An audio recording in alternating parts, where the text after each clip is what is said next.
know. I was going to ask you because I didn't realize we're getting down to playoff time in football.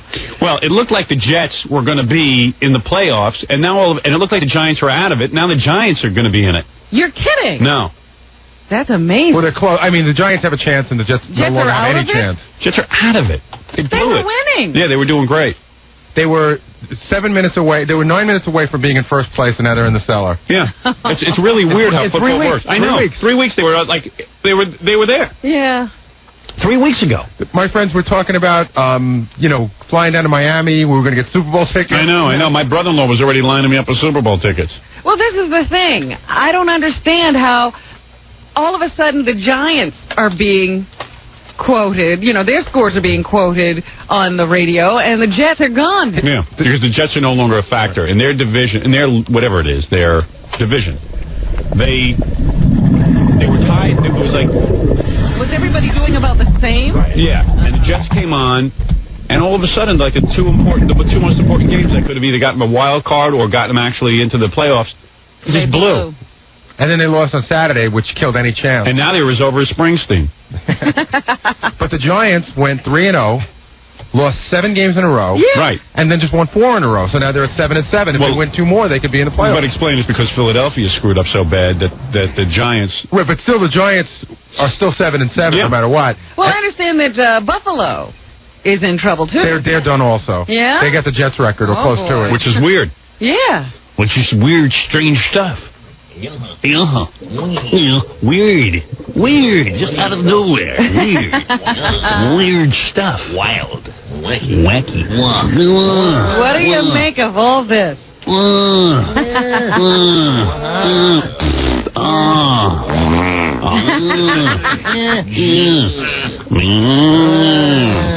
Did you watch the game this weekend? No, I was, I got to tell you what I did. What did you do that kept you so tied up? I probably shouldn't even admit to this. You think I should? Yeah. Okay, all right. I think it's funny that you did it with your daughter. Didn't you say your daughter was there? Yeah, well, no, I kicked her out of the room after a while. So, I was on Prodigy. The computer bulletin board and stuff. Sure, that company that people tap into to exchange information. So they have this feature where you can chat. You chat with people. In other words, instantaneously, like if you were on there... You're talking to them directly. They type in something and you type in something? For me, this is really cool. You go into it, and you can have up to 15 people in a room at a time, and there's different topics. Okay. So it's like a party line. It's a conference call. Yeah. So I was excited about it. I don't know. I just think it's cool. It's a party line. It's a conference call. Uh-huh. And you don't know who anyone is because everybody gives themselves a phony name. It's like CB. Everybody's got a... Yeah, everyone's got a handle. Fake name. And my name was Jerkman. Because I was thinking of Jackie and his acting. Anyway, so... What chat room were you in? Does it have a particular title? Let me tell you. So this is, I got to admit, Prodigy's on something really cool with this. So I checked my billing. I must have spent like $100. Oh, really? Yeah, this was Friday night. Is this instant?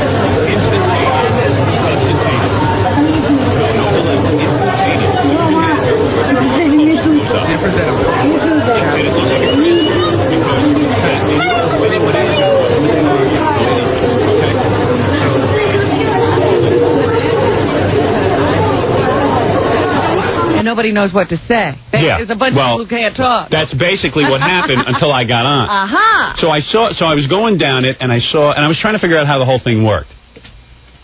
And I saw one that said, Howard Stern something or other. Uh-huh. So I said, I'll go in there, obviously. This is a topic I know. This is something yeah, right. So I go in, and then it was a password. You needed a password to get it. People can lock you out with a password. Oh. But you can, listen to this, instantaneously, you can hit a button on your computer that sends a message to one of the people in the room, and they can press view, and you say, hey, I'm a Howard Stern fan. Can I get into your room? Give me the password. Okay. So they gave me the password, and I got in. And it was 2 people having a conversation. Now, you can tell who's there because it gives you a list of who's in the room, and if you want, they have like vital statistics on people and stuff if they list them. Right. All right?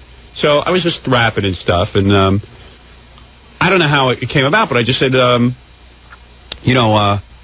know a lot about Howard Stern. And the 2 people said, they would blow me up. Right. Because so do we. Yeah. I said, I know a lot about Howard Stern. And they said, yeah, sure. So they asked me a question right away to see if I knew a lot about Howard Stern. I couldn't answer. You couldn't answer about yourself? No. Was it the question? She said, who is your brother who died in Vietnam? Oh, geez. And I went, your brother? I don't know. I must have made a fleeting reference one time on the air that I had a brother who died in Vietnam or something. Does anybody know the answer to that? Yeah, so I said, I don't know. I said, but I really know a lot about him. Ask me another question. So they were like bored because they saw I don't know anything. Right. They know more about me than I did. I was going to say, you needed to get out of this room. So finally I just said, look, I am Howard Stern. And they didn't believe you. And then they didn't believe me. So I said, test me. I'm Howard Stern. So they go, okay, what are your daughter's names? So I go, Emily, Deborah, Ashley. They go, what are their middle names? So I type real fast. I wrote, I gave them the middle name. They were like, hey, you're pretty good, but you're not Howard Stern. So this went on for 2 hours. Trying to convince them? Trying to convince them that, and they all, well, what happened was, and my wife was like, what are you doing down there? I really think this is sick, but did you... All right, wait a second, but it was the most fun I ever had. So then there was one person named Clouds One. That was their name. So I could tell that, and then like people started piling into the room as I was talking, and a lot of people were playing the game, but this one person seemed very in tune with the show and was asking intelligent questions. Of you? Yeah. So so I didn't know if it was a man or a woman, but it turned out to be a woman. She hit my button, and all of a sudden on Prodigy it says, you have a private message. So it says it. You have a private message. I hit view, and she goes, hey, you're pretty good at this, but, why are you saying you're Howard Stern? I said, she goes, who are you? I said, I'm Howard Stern. You should have told me you were Jackie the Joke Man. Maybe you should have gone for that. No, I said, I'm trying to rap to you people. You've been asking me to come on this stupid bulletin board. I'm finally on, and no one's talking to me. Everyone's doubting me. Nobody believed it at all. Nobody. Not even. Well, I'll tell you what happened on Sunday. You went back. Wait. I told you I was with this all weekend. Yeah, Howard, you know what this reminds me of? Yeah. John Lennon said when he used to call to make airline reservations, they used to hang up on him. Yeah, right. Yeah, right. John Lennon, they'd hang up. Yeah, but I found the whole thing kind of fun. So I said, look. I said... You got into the challenge of it. Yeah, I said, I'm really into this. Because they were asking me kind of cool questions. And some of them I could answer. They asked me, what did you wear to the Libertarian Convention? I said, I don't know what I wore to the... I typed back, I don't know what I wore to the Libertarian Convention. It wasn't that bizarre. I said, Ralph dressed me. Ask him. Yeah, ask him. And then they go, well, if you're Howard Stern, why don't you call Ralph and find out what you wore? I said, I can't. He's at the Nine Inch Nails concert. So no one believed me. And then they said, give me the first 3 digits of your hotline number. I said, I don't know. So I called Gary up at his house. You're kidding. And Gary was like half asleep. And I said, hey, you got to tell me what our hotline number is. And he goes, Howard, what's wrong? I don't understand. I said, look, I'm sorry to wake you, but I'm in the middle of trying to prove to some people that I'm Howard Stern. So this went on for like 2 hours, and then finally I just gave up. On Sunday, were the same people on? No, Sunday I went into a different board that was called Trivia. And I started playing trivia with them. And then I said, what is the name? If you guess somebody's answer, you get to ask a question. Right. I said, what is David Letterman's mother's name? And they couldn't get it. So I said, it's Dorothy. What is it? You want to talk to the girl who was on Prodigy with you? Yeah, get her on. Clouds One, right? Clouds One, yeah. I'll know her real name. Right. I know it too. I know her real name. John's ready to blurt it out on the air. Yeah, she blew me off. And this is a girl who writes on that Howard Stern bulletin board all the time. Yeah. She's like the main person. She was the one asking the intelligent Yeah, question? she was the one. I was kind of surprised it was her. She's like the babe that everyone protects on the billboard. Yeah. What do you mean protect? If you start to talk bad about her, all the other guys jump in and say, hey, yeah. Just a star, right? Yes. Yeah, that was me. I know. Now I know. Yeah. You didn't believe him at all, though. He didn't know what he was talking about. Well, that's typical. I did know. What? Is Star the person from the Prodigy? Right. Yeah. For the billboard. Yeah, it was her. And she didn't believe it was me. And I was trying to rap to these people, and no one would rap to me. See, you blew it. I know. And you know what I found out? When I'm not Howard Stern, people hate me because every one of these other bulletin boards I went on, people just blew me off. I was talking to one guy, and he just left the room and left. Wow, left you there alone. That's a pretty... It's a pretty sad statement. Humbles you. Because they all have their own little secret language. I don't know what the hell they're talking about. You got to get into it. It's like CB. Yeah. It was me. Well, you kept telling us to get back to the subject. What subject? Yeah. Howard. Me. Yeah, I wanted to talk about me. I didn't want to talk about anything else. Well, that was me. Well, I'm glad. It was nice talking to you. Wow. I thought they'd be really psyched that I was on there, but... Well, we didn't believe you. A lot. But didn't I answer? Who else could answer those kind of questions? Well, you didn't answer them all. Yeah, but I answered all the personal important ones. questions. Well, a lot of people come on and they know a lot about you, and they say they're you. Yeah. Oh, so that happens all the time. Yeah, it does. Does she know the Vietnam question? What was the answer to the Vietnam question? Who's my brother? Wilbur. Wilbur? Yeah. What? Who is Wilbur? I don't know. Steve Shalom knew that. He said if you didn't know that, then you weren't Howard. Well, I don't Howard know. doesn't know half the things he says. What are you talking Wilbur? about? Who would know that I'm Wilbur? No, your brother's Wilbur. And my wife was furious. She said, what are you doing down there? I said, well, I'm trying to convince these people that it's me. They won't answer me any, they won't get off that it's not me. She goes, you're an a-hole. You got kids this up. time Yeah. I got to agree with her. So I went up and told my kids, and they wanted to, so I brought my kids on there. Oh, you brought Emily down to... Yeah. So then when I was doing it on Sunday, this bulletin board stuff, whatever you call it, chat line, I was in with trivia, and I said, well, what's David Letterman's mom's name? And they go, well, they didn't know. I said, Dorothy. They go, it's very astute. I go, yeah, I was a guest on the David Letterman show. Always got to brag. Yeah. The guy goes, well, how were you a guest? I said, well, this is a trivia game. Why don't you guess who I am? They go, are you famous? I go, yeah. They go, you an author? I go, yes. Oh. They go, are you a TV personality? I go, yes. and I said, I'm primarily known for another medium, but yeah, I'm a TV star and a author. Uh-huh. And they thought I was Larry King. Oh. So Well, see, Larry King would do something like that, not Howard Stern. Bet it's surf. So I spent another hour and a half doing this, and they couldn't guess who I was. And then I said, my agent called me about something. And I said, I got to go. They go, well, tell us who you are. I said, I'm not going to tell you who I am. You got to guess. But I got to leave you. I'll come back in an hour. You did. Yeah. So I came back, and then the only person left was this girl. And we started talking. She's 27 years old from Florida, but she believed who I was once I told her. Oh, you told her. And she asked me, do I cheat on my wife? And what'd you say? I said, sure, baby. On this computer, I do. I can't wait to get home to my computer. It's fun. I'm going to go back on there. You know what? Yeah, no, I know. Today there'll be 4,000 Howard Sterns. I'll never be able to do it again. But this is so funny. He won't go to a party because what? He'll have to talk to people about himself. Right. And then he goes on a computer and he's screaming, I'm Howard Stern. But you know why? Because every time I try to talk about what they're talking about, people just leave me. They leave. They're bored by me. Oh, dear. But why wouldn't you go to a party if this is what you want to do?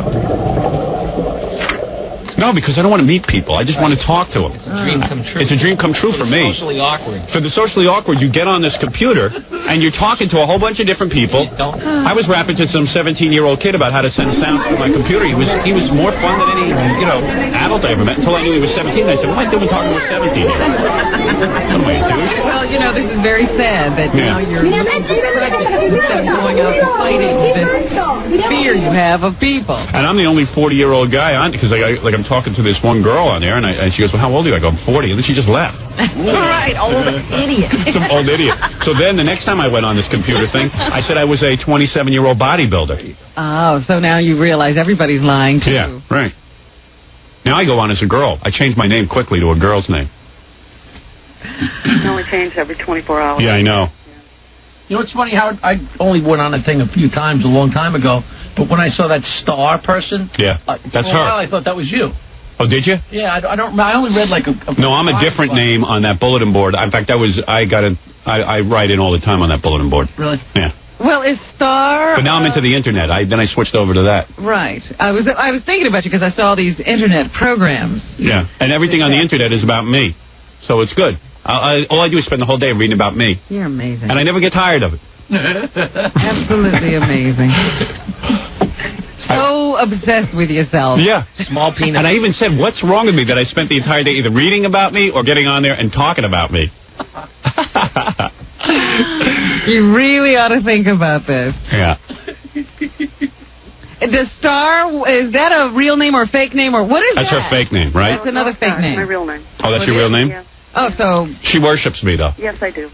Would you like to come and meet him? Since you I have invited a her. Conversation? I invited her and Uloth from Boston to come down to the station. Uloth believed me at the end. You know that? Who's that guy, Uloth?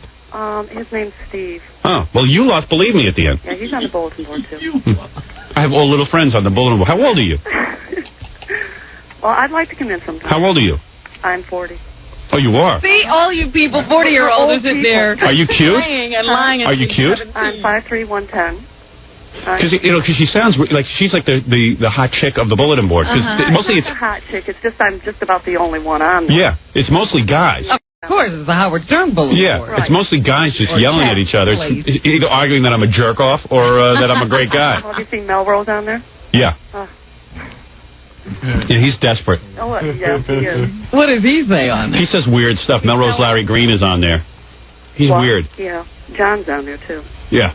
John who? But I'm on there, but every time I try to convince everyone that it's me, they just hang up on me or something.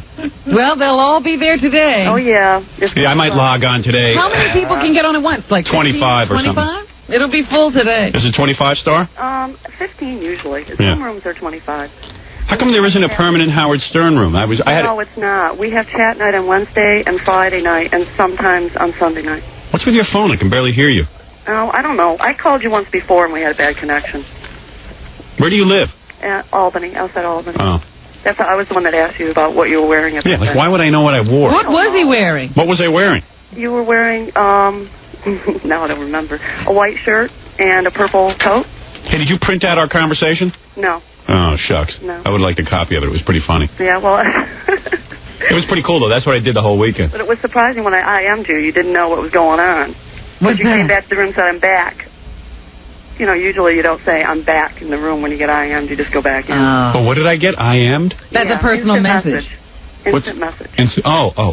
You see, I don't know what's going on. I mean, I don't know how to use the computer. You're not supposed to say you're back. That's yeah. A secret. I'm a dick. You don't know anything. Yeah, I don't.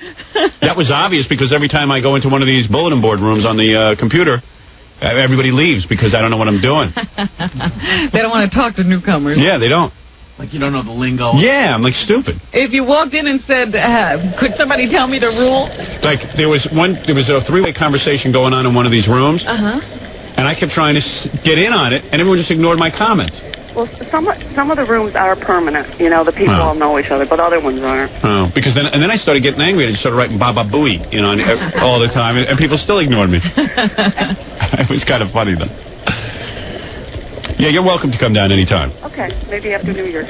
All righty. All right, thanks a lot. Okay. Nice talking. Nice talking to you. Bye-bye. Bye-bye. No, the one time I saw somebody into one of those things, it was like the stupidest conversation. Yeah. I said, why are you doing this? It's idiotic, but it is so much fun. It's a lot of fun. I don't know. For me, it's a lot of fun because I don't have to go anywhere. I can just talk to people like that. But they're like Major League fans. That's got to be their ultimate fantasy for you to get on there. I know, but once I get on anyway, they don't believe it's me. It was funny. I would have loved to have seen people bailing out after you got there. You know what? I should have saved the transcript. On the transcript goes, this guy's leaving, this guy's leaving. And it's just people leave. But I did pick up a 27-year-old girl from Sarasota. So you told her you cheat? No, I told her it was faithful. Because I don't want to. Well, you don't want But I mean, she was obviously interested. She asked me if I screw all the girls on the show. I said no. Not all of them. Right. Not all, just Rob. Anyway, that's what I did all weekend. Well, I'm very proud of you. And I said, what's wrong with me? I said, shouldn't I be like shouldn't I be... you maybe have a couple of real friends? Yeah, like shouldn't I try to meet real people?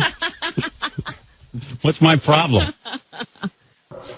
You never did that, Jackie, with your computer? I only got on that Prodigy thing. They had Gary and I do answer some letters one time, and then I got on a few other times. You know, You never went into the chat room? I never went in the chat room. You got to go in the chat room, and then you make up a phony name. Boards, that one guy, that Ira guy, monopolized the whole thing, so it was no fun to look at it because he was. No, they made a new one where he's not allowed on. Oh, really? Yeah.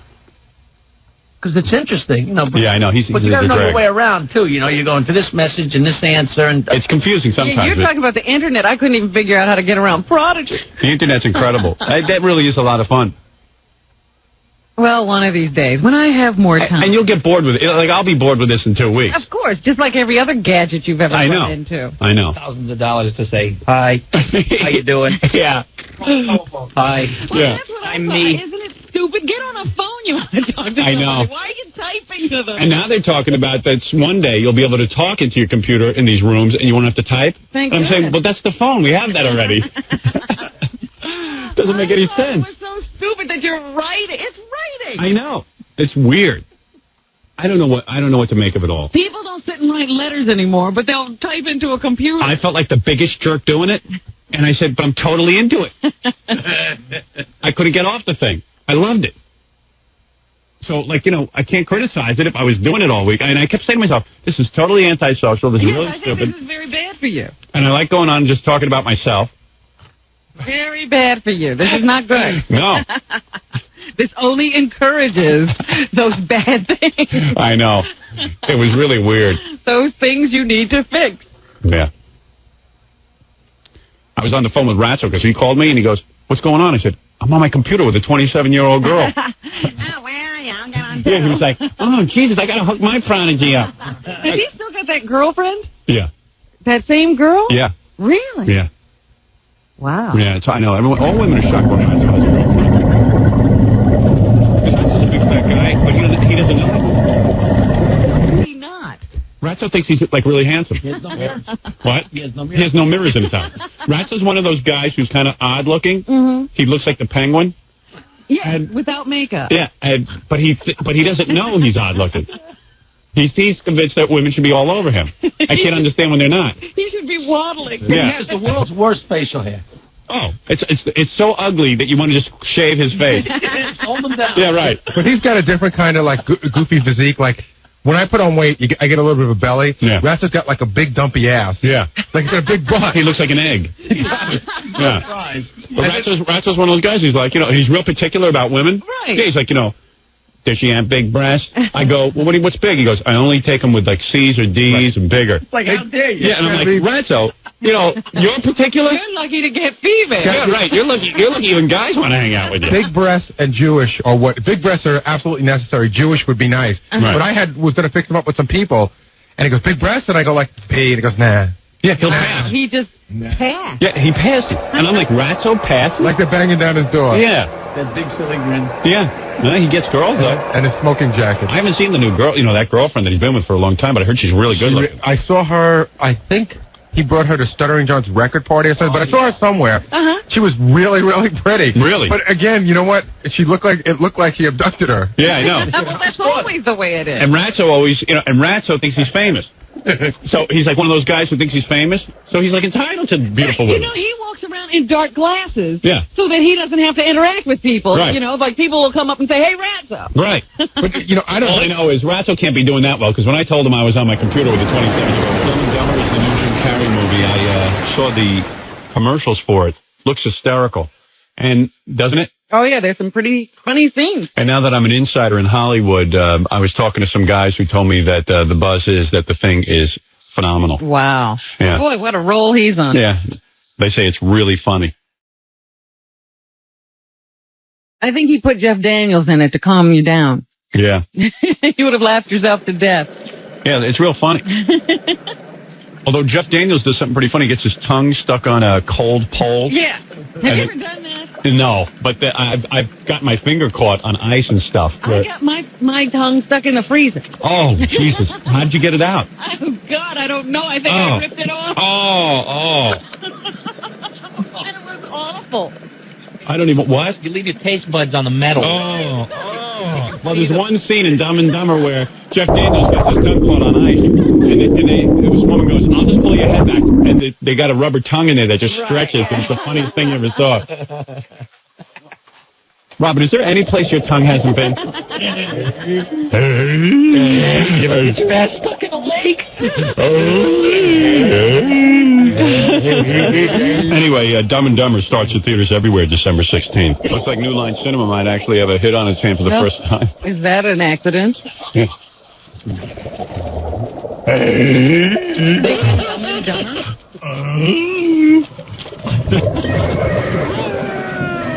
Hey, Gary, that's a pretty funny... I want to take some phone calls, but... Hey, Jackie, you didn't even hear the Phoebe Snow song, did you? Did you hear any of it? I hear it. Yeah, I heard it was fantastic. Yeah, it's really good. Who told you, Phoebe? Yes. The message on my machine. Yeah. Actually, she called me over the weekend, but I didn't call her back yet. She just said she had a lot. She left a message saying she had a lot of fun doing it. Oh, yeah? Good. I'm glad Phoebe had a lot. Because one never knows with Phoebe. It's so difficult. Jackie the Joke Man Marlowe to order Jackie's Wild Comedy CD or cassette. It's $10 plus $3 shipping and handling. Holiday special, buy two, get one free. Call 1-800-323-KING. This Friday night, December 16th, at Catch a Rising Star in the Governor Morris Hotel in Morristown, New Jersey. For dirty jokes and info, call 516-922-WINE. Remember, 516-922-WINE is not a pay service. Good for you, Jackie. Real quick, what happened? I just got to catch up on all the news. Last week, of my television show that said Phoebe's song is an instant classic. Oh, did he? Couldn't believe it. Oh, his television show. His television show. You did it. I'm making it. What happened? You went out to Las Vegas? From 9 o'clock Wednesday night until 12 midnight Saturday night, I was with Gilbert. Yeah, that sounds like fun. We worked two 12 or 14, 18, 20-hour days. It was ridiculous. What do you mean you had that much of a part? 2 in the afternoon until 5:30 in the morning, and then the next day we started at 4:30 and went till 5:30 in the morning the next day. Wow. Yeah, we were... Boy, you mean it was more than a cameo? It's an hour episode Yeah. of a show that's going to be on, it's like they're doing 13 of them. It's called The Watcher, where a guy is like in a room looking at video monitors, and he just hones in on one of them and follows somebody for the show. Oh, I see. Or follows two different sets, and they kind of overlap. And So me and you and Gilbert were one of the overlapping plots. Oh. And it was... Now, were you working that whole time, or were you sitting around while they shot other stuff? They were shooting us, but you still sit around the whole time because they shoot you and then they move the camera. So how much? Did you have to memorize a lot of lines and stuff? Yeah. Really? It was wild. And you we didn't were have to- actually actors. It wasn't like just going there and saying, hello, how you doing? And that was... And what was the plot of this show? Like, what were you... Gilbert and I are in a casino. Yeah. And we're a couple of sleazeballs, and we see an old lady win a lot of money. Yeah. And then we follow her down an alley. Yeah. I don't know if I'm supposed to give away the whole You just thing. give it away. Who cares? No one's going to see it anyway. I It's know. on some Paramount. Yeah, what is Paramount that? TV network. Paramount TV network that no one gets. So me and Gilbert follow this old lady, and Yeah. we mug her. Right. We mug this old lady, and then... Can you imagine? I swear to God, it's hysterical. Come on, Gilbert. Let's go mug the lady. And then she's on television. Stuff like that? What? When he was fighting with the lady, did he have to pull punches and do all that? No, I had to hit her with a blackjack over the head, and this old lady did her own stunt. Oh, yeah? Yeah, it was this alley in Vegas. It's 30. Give me the blackjack. Right now. Let's get the old bag. Hey, Gilbert, exactly what I... if we get the lady, then we will be rich. Hey, she just won a lot of money. Let's go mug her. Right now. Let's go after the old broad. Jackie's pretty funny. He said something this morning that I knew was like an instant classic Jackie line. I said, hey, how'd it go this weekend? And he goes, it was a lot of fun, but I'll tell you, a lot of effing work doing movies. Oh, boy. Oh. He's already... I swear to God. Yeah, right. I swear to God, I was saying to myself, You don't pay enough. we are very lucky. Self-sabotage. Right. This is a very He's already easy going job. into self-destruct mode. Listen, this is very easy. This is an easy job compared to that. I swear to God. You now appreciate your role. I now That's appreciate right. Send him out once a year. There you go. Yeah, but I got to be me. I got to step out and We were like real actors. Yeah. Howard does it. If Howard does a cameo. I had to act. you know what's funny? If Jackie is appreciating his job this morning, that means it was a disaster. Yeah. That's all I I'd know. like to thank my director, John McPherson. There's a Very tape that you want to get your hands on. person. Oh, I've died. Why was he what is so it? patient? Yeah, how many did you have to do a lot of retakes since you were new, or did they just go with the first cut? I thought my motivation wasn't good on that last scene. Could I do a reshoot? Why am I carrying a blackjack? Where's my mark? What are you doing with a black powder? You- I think my character would eat yogurt during The this very scene. first scene, Yeah. I say one line and drink. Is that right? I drank a Well, beer there you go. immediately. And it was a real beer. And it was really How many There times you did you do that? by the 19th take, I was like, Jackie kept flubbing the line on purpose. Well, Jackie, congratulations to you. and I I expect can't to wait get to an see Emmy. it. I Jackie can't Marlowe. wait to see it. Jackie Marlowe. Jackie, an actor. The Watcher on the Paramount Television Network. You can scream it all you want. People still don't know where to find Yeah, it. right. Yeah. Go scream out the I'm asking window. him where it's going to be so I can announce it. Nobody has any idea. Yeah, right. I'll tell you one thing. When Jackie wasn't here, it was nice and quiet. I could actually get my show going. Oh, I didn't hear every minute. You weren't competing with the other show on the radio. Yeah, someone wrote me a letter. This is a Jackie hate letter. Thanks for running 90% of the time, that's not even me doing it. it. Says, to the manager of the Howard Stern Show. Who's that? I don't know. I've been listening to Howard's show for a long time. Needless to say, I enjoy it. But why in the name of God must we have to listen to that nerd, Jackie, shouting every minute during the show, especially during the interviews? It is impossible to hear them. He didn't make it on Star Search, so now he is screwing up this show. He is the only one who thinks he is funny. Do something or I will tune out. That's from Mrs. Hunter. Look at that. Wow. And she's pissed. We should call her. Yeah. See if we can get her on the line. See exactly what you did. Yeah, right. See if we can't get that.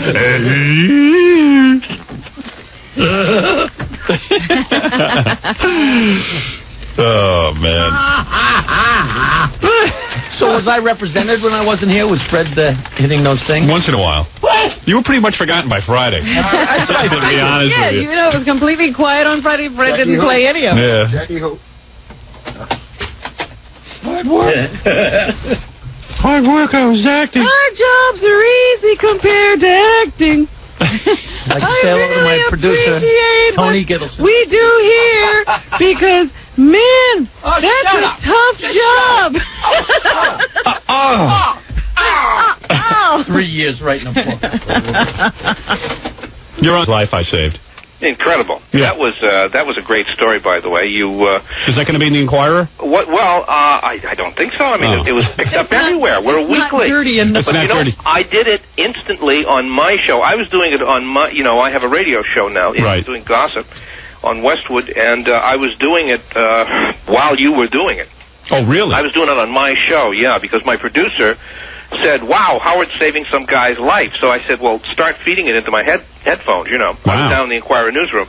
And I was doing it over the air while you were doing it. All right, so let's ruin somebody's life. Let's hear what Well, look, the most exciting thing is this. The front page on tomorrow's Inquirer, O.J. Simpson has finally cracked. He's told his lawyers he's going to agree to plead guilty if he can escape a long prison sentence. Now, I predicted this on the Geraldo show months ago. I said it will be a plea bargain. There are secret negotiations going on now. The prosecutors want him to serve more than 10 years. Right. But O.J.'s attorneys are fighting very hard for a sentence of only 4 years. Now, remember... 4 years seems hardly... murder? Yeah, for murdering two people seems ridiculous. Well, that's not saying he's going to succeed. Right. But remember, Shapiro, the reason Shapiro's there is he's a plea bargain expert. Right. Now, a couple of weeks ago, if you remember, the Inquirer broke the news that the DNA test results were back and showed that Ron's blood and Nicole's blood were in the Bronco with all the other evidence. Right. They have, it's looking very bad for O.J. It's not like a couple of months ago where people were saying, well, the mafia did it, right. the drug dealers did it. Yeah, O.J. did it. O.J. did it. We know O.J. did it. The world knows O.J. did it, but... I don't know. There were some psychics on Sally the other day. Oh, there you go. Hey, but let me say something. Although I was quite shocked to read that a lot of the jury is black, they must really believe in their case. They so must have an ironclad case because black people will let anybody off. Yeah, they empathize with criminals in a lot of instances. A lot of black juries. I think it will work the other way. I really do. What do you mean? I think that with so many black people on the jury, they're going to be very aware that people will be, watching to see how they act. I think they're going to be very fair. I think they can be. Yeah. You don't think so? No. Well, you two disagree on that one. So, all right. What else? So, Mike, you've maintained all along. I heard something. CNN is reporting that O.J.'s lawyers are now going to give up trying to challenge the DNA testing. Yeah, because they know very well, and you know very well. You've watched what Ito has done here. There's no way he is going to just exclude it. They can argue it, etc. But there's no way he's just going to out of hand exclude it. All they're giving up, by the way, is having a hearing on excluding the whole thing. Yeah, but that would have delayed the trial more. Now they say it'll probably start next month. They'll still argue it and do all the things they're going to do, but they... Too bad we can't publicly hang O.J. That would be cool. Why? Why is that disgusting? He deserves it. We should hang him. I think we just need to be rid of him, that's all. No, he needs to be hanged. Well, if you remember the lady who sold her story to one of the Tab TV shows who said that she saw O.J. on the scene, they now have an extra corroborating witness so that she now can appear. In other words, before her testimony was seen to be discredited because of that. So that's another thing they have. And they have some other tricks up their sleeve. The prosecution has a very strong case now. So not only was there blood everywhere, but O.J. was seen. Yeah. Oh, man. Yeah. O.J. Come on, listen, Mike, you don't have to say anymore. I have said from the beginning, O.J. is guilty. Everyone knows he's guilty. To play any kind of other game is ridiculous. Well, you can't have two houses separated a few minutes apart. A guy who batters his wife, blood leading from one house, into his car, up to the other place, up the driveway, and into the house. Yeah, he was framed. I mean, what is that? Hard. Yeah, somebody came and spread all that blood around. And you know what? If somebody went to that much trouble framing him, I say let him go to jail. And I'm sure O.J.'s guilty of something. Yeah, he made some bad enemies if they did that. That's right. Indeed. He's guilty of being with too many white women. How's that for those guys living deep in the South? All right, Mike, what else is going on? You know what's funny to me? That Marcus Allen, who is supposedly O.J.'s protege and had the affair with Nicole. Yeah. Did you see his wife? No. She looks just like Nicole. Is that right? Who needs Nicole then? It's just funny that O.J.'s protege did everything that O.J. did. That's why he's a protege. Indeed, these guys used to trade women. They were really quite a team. Wow. On and off the field. Well, you want O.J. as your mentor. I would like to emulate O.J. By the way, you know that, of course, you know about the guard who overheard the confession to Rosie Greer. I was going to ask you about that. They say that one of or two of the guards at the jail heard O.J. making incriminating statements to now what's been called his minister, Roosevelt Greer. Reverend Roosevelt Greer. Reverend Roosevelt. Now, as you know, or as you may not know, I don't know. Do you know that that's why Judge Ito went to the jailhouse? Yeah. Because there's a glass enclosure, but the glass doesn't go all the way to the ceiling. So you could hear. You could hear. He went to the jail to stand there himself to make sure that you could reasonably overhear that. If Roosevelt Greer knows that O.J. has confessed and doesn't say anything about it, I think Roosevelt. Here's Roosevelt Greer, who was there with Robert Kennedy and was worried about justice and worried about murder in the streets. If Roosevelt Greer knows something, he should step forward, knock off that phony reverend crap. Well, you know what he's trying to say, that as a minister, it's like being a psychologist or a doctor. There's some kind of privilege. No. There's no privilege when it comes to somebody confessing murder. I don't know how it... Wasn't Rosie Greer... Hey, Mike, wasn't Rosie Greer one of the heads on The Man with Two Heads? I mean, is he really going to be taken seriously as a minister? Am I going to confess to him? Minister with two heads. He's been a recognized minister for a long time. Shouldn't we let Sirhan out in this case? Or why don't we let Sirhan confess to Rosie Greer? All right, anyway. I do have another story Go ahead. You'll find interesting. Mike's got good stuff. He's got cool stuff. Barbra Streisand, really furious because she had agreed to sing the national anthem at the Super Bowl in January. She got axed in favor of, get this, Kathy Lee Gifford. Now, Howard, I gave you this story a few weeks ago, and you said you didn't think it could possibly be true. I did. Robin told me about this. Is that right? Well, how did you know about it? Right on top of it. I don't know. What happened was... Robin made it up. Go ahead. The NFL officials had asked Barbara to do the honors, right? So they were thrilled because she shocks them. She says, yeah, okay, I'll do it. Right. But then along comes Paul Tagliabue, who is the NFL commissioner, and he says, wait a minute, I had a prior private agreement with my old buddy Frank Gifford, and I said that his wife, Kathy Lee, could do it. Now, the best part of this is when Barbara's agent broke the news that Kathy Lee Gifford had gotten the gig, Barbara responded, Kathy Lee who? She didn't even know who it was. Well, you mean they could have had Barbra Streisand, one of the greatest singers in the world, sing it, but now we have Kathy Lee Gifford. Now we have Kathy Lee. Because she's connected to Frank Gifford. Super. That's how it works, Howard. Well, Mike, thank you so much for the scoops. Anything else? Did I miss anything? Yeah, LaToya Jackson and Mike Tyson. Right. What was this? LaToya Jackson and Mike Tyson. It looks like these two are going to get married. What are you talking about? I'm talking. What you talking about? Listen to me. Yeah. LaToya is visiting Mike in jail, okay? And if you don't believe me, just wait a minute. She's visited him a half a dozen times. They talk every day on the phone. Tyson's telling his friends he's going to marry her. Now, get this. Even Geraldo didn't believe me. He got Jack Gordon on the phone on his show the other day. Jack told me, quote, he confirmed the person and he told me, quote, it certainly looks like LaToya and Mike have something going. This could be the love match of the century. And Geraldo says, I don't believe this. He got Jack Gordon on the phone. Jack not only confirmed my item, when Geraldo said, why are you doing this? You know what Gordon said? I love this guy. He said, yeah? You ever heard of somebody suddenly coming into one half of Mike Tyson's management contract?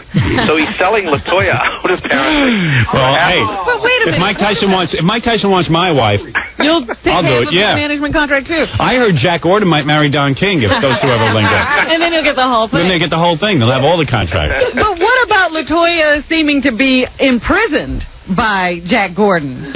Well, that's the thing. I think he's letting her out now because that was brought up on the show. He's letting her out just for these jailhouse visits, apparently. Isn't that slavery? Yeah. Having black women do whatever you want?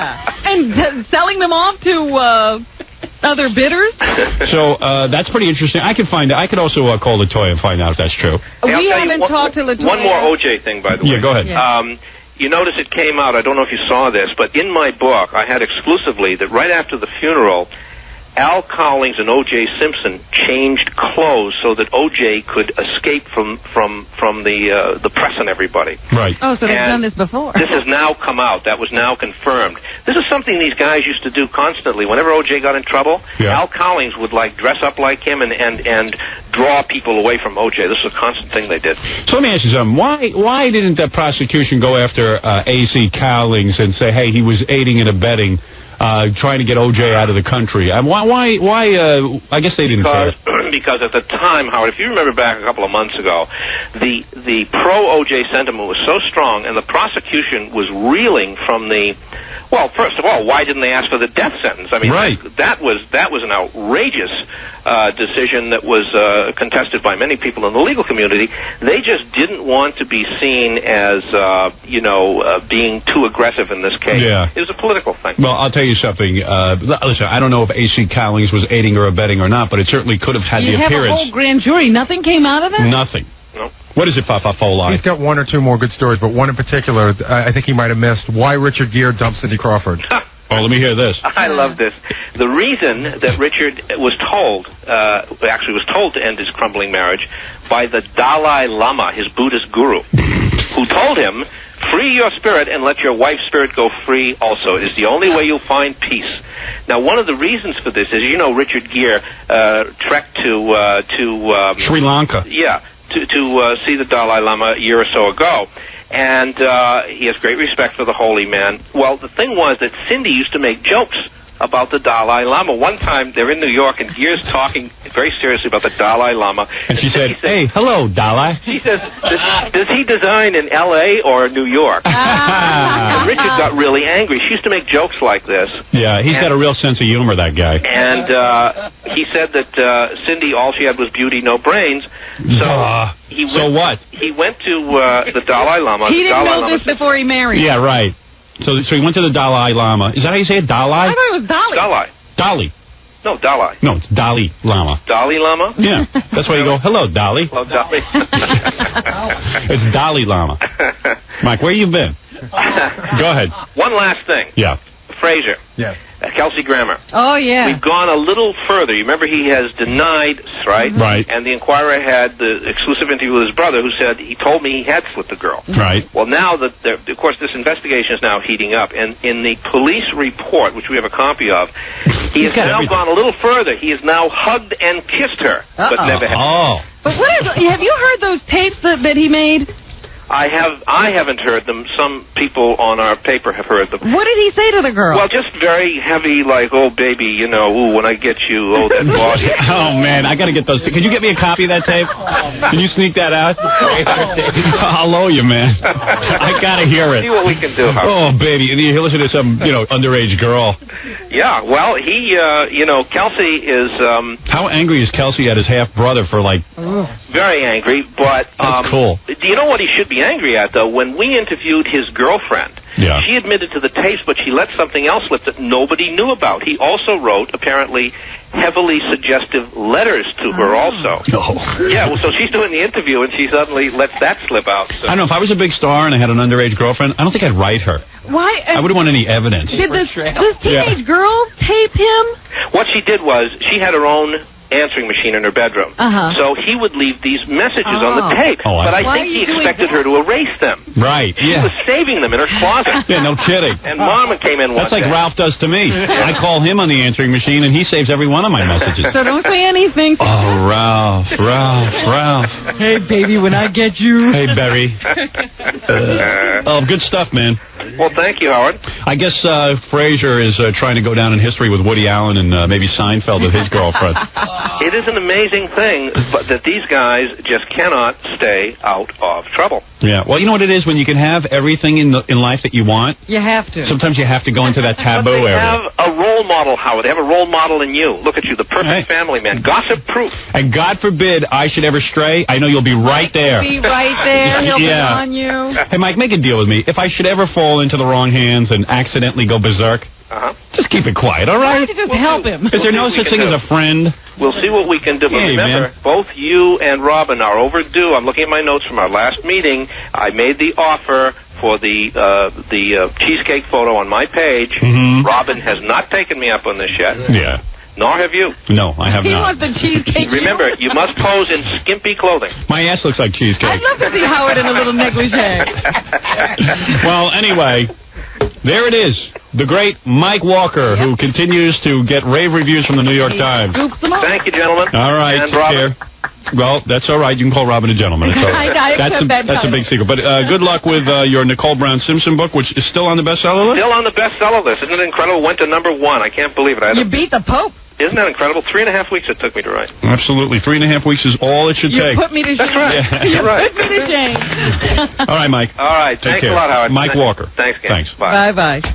I should stand there about me, I like.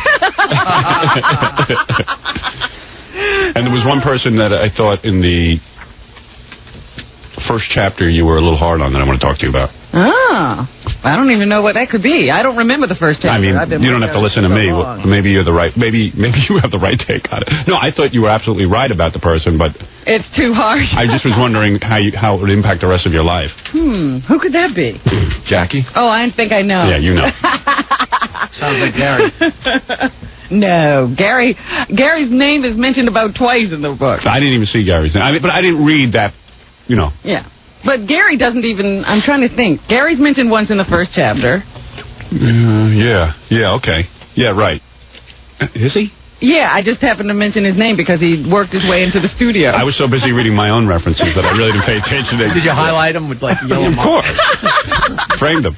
No, all right. Let's take a break, Robin, and then we'll be back right after these words. I'll tell you what I was caught up in all weekend. Right after this. Oh, my. All right, Papa Fooey, who do you got on the phone? Well, I've been burnt before by people posing as celebrities. Of course, there's Madonna's sister and Joe Pesci, but Yeah. this guy really seems to pan out. I'm pretty sure on the phone. And Brando's barber? Christian Slater. Christian Slater? Really? Oh, cool. You know, I was just watching Christian Slater. Is this really Christian Slater? Yeah. Let's bet and see if it really is All right, Christian Slater. sounded like him. But why aren't you saying a little more, Christian? What, you want me to say more, Robin? Yeah. Who's your mother, by the way? Mary Jo. And what does she do? No, you got to turn it down. That's him. Yeah, it is him. Yeah. Hey, I was watching in that movie with where you have a bad heart, you have the baboon's heart. Oh, yeah, I Right. was watching that this weekend. Excellent. Thank you. I love that movie. I watch that all the time. I'm a real sap for stuff like that. I love your show. Do you really? Yes, I do. So what you know who you look like? You look like Fred Norris. Have you ever seen Fred? Have you ever seen Fred? I haven't seen Fred. Look in the mirror. Where are Hey, you? there he is. What are you doing calling in? What are you with some girl? No, I have been up all night, but I'm not with any women. He's I'm on- on the set. Oh, no kidding. He's on Yeah. the set with one of your favorite women. Who? Mary Stuart Masterson. Oh, she is a knockout. Can you get her? You can I get have her. some to good the scenes phone. with her. You have some scenes with her? Yeah, some lovely, wonderful scenes. She strikes me as being real serious and uptight, you know, but I bet you when you get her in the sack, she's pretty warm. We've had a wonderful time. We've Yeah. had a wonderful scene on a bed of roses, actually. Who's your girlfriend? Nina. Model? No, Actress? just a wonderful girl. No kidding. Yeah. Yeah, you were good in an interview with the vampire. Thank you. Good job. What's there going to be a sequel on that? We'll see. Would you come back in the sequel? Would I come back? Yeah, because he just got bit and he's turned into a vampire. He gives him his wish. That's right. Lestat gives him his wish. He says he'll give me the choice. Whether you live or die. Yeah, but he hasn't drank the vampire's blood No, yet. but- We don't know what his choice is. Yeah, but obviously in the sequel he gets to come back and do his Oh, thing. you've written it, huh? Well, I've read the books. We'll just have to see what choice I make. Hey, so how come you're calling in? Just to say hi? Yeah, because I was sitting around. You know what it's like on a movie set. You just sit around. No, Actually, I don't know what it's like on a movie set. Well, you'll find out when you do your life story. And what do? You have your girlfriend come by your trailer and stuff? Yeah, she hangs out. Oh, that's a nice Fine. place. Yeah, that's what I would do. I just have some of your girlfriend all the time. With my girlfriend? Yeah. Oh, He's got the life, man. You got the life I should be living. you have a great life. I don't know. You got a pretty good physique, man. When you take your shirt off in that movie, Yeah? I thought your chest was kind of nice. Did you like He it? looked like a guy who was going to die. Yeah, it didn't make sense that you die in that Wasn't movie because you he were... catching hockey pucks? Yeah, 'cause Yeah, you but were- I had a huge scar down my chest. I mean, come on. the best scene is when you beat the crap out of that guy. Did you like that? Yeah, the two guys who try to rape, what's her name? Marissa Tomei. Yeah, she's got some hot little body, but the face, I don't know. You don't Oh, know she's the adorable. Yeah, I mean, she's okay, but, you know. She's an Academy Award-winning actress. You see her naked? Have you ever made love to her?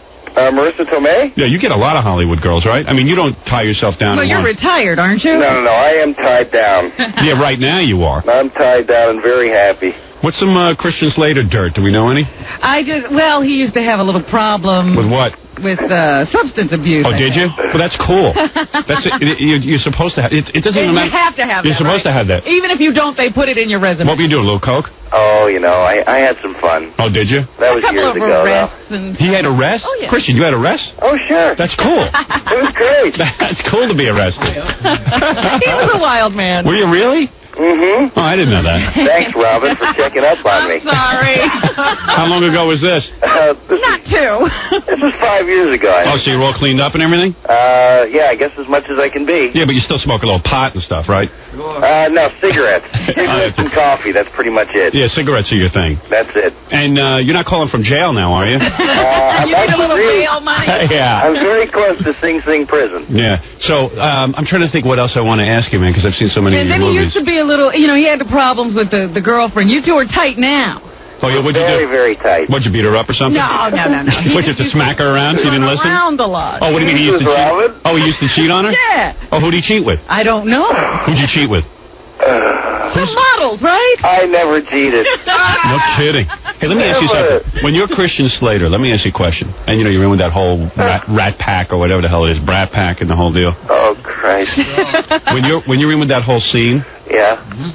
Like, you really jump-started my morning. Wait a minute. All right, I'll get to it. You broke up with your girlfriend and went with somebody else. Who was it? I can't say. You have to know. By the way, you were great on that Will Smith thing the other night. Oh, well, thank you. Yeah, it was wonderful. What Will Smith thing? They reran my Fresh Prince of Bel-Air. Oh, no need to compliment Robin on that.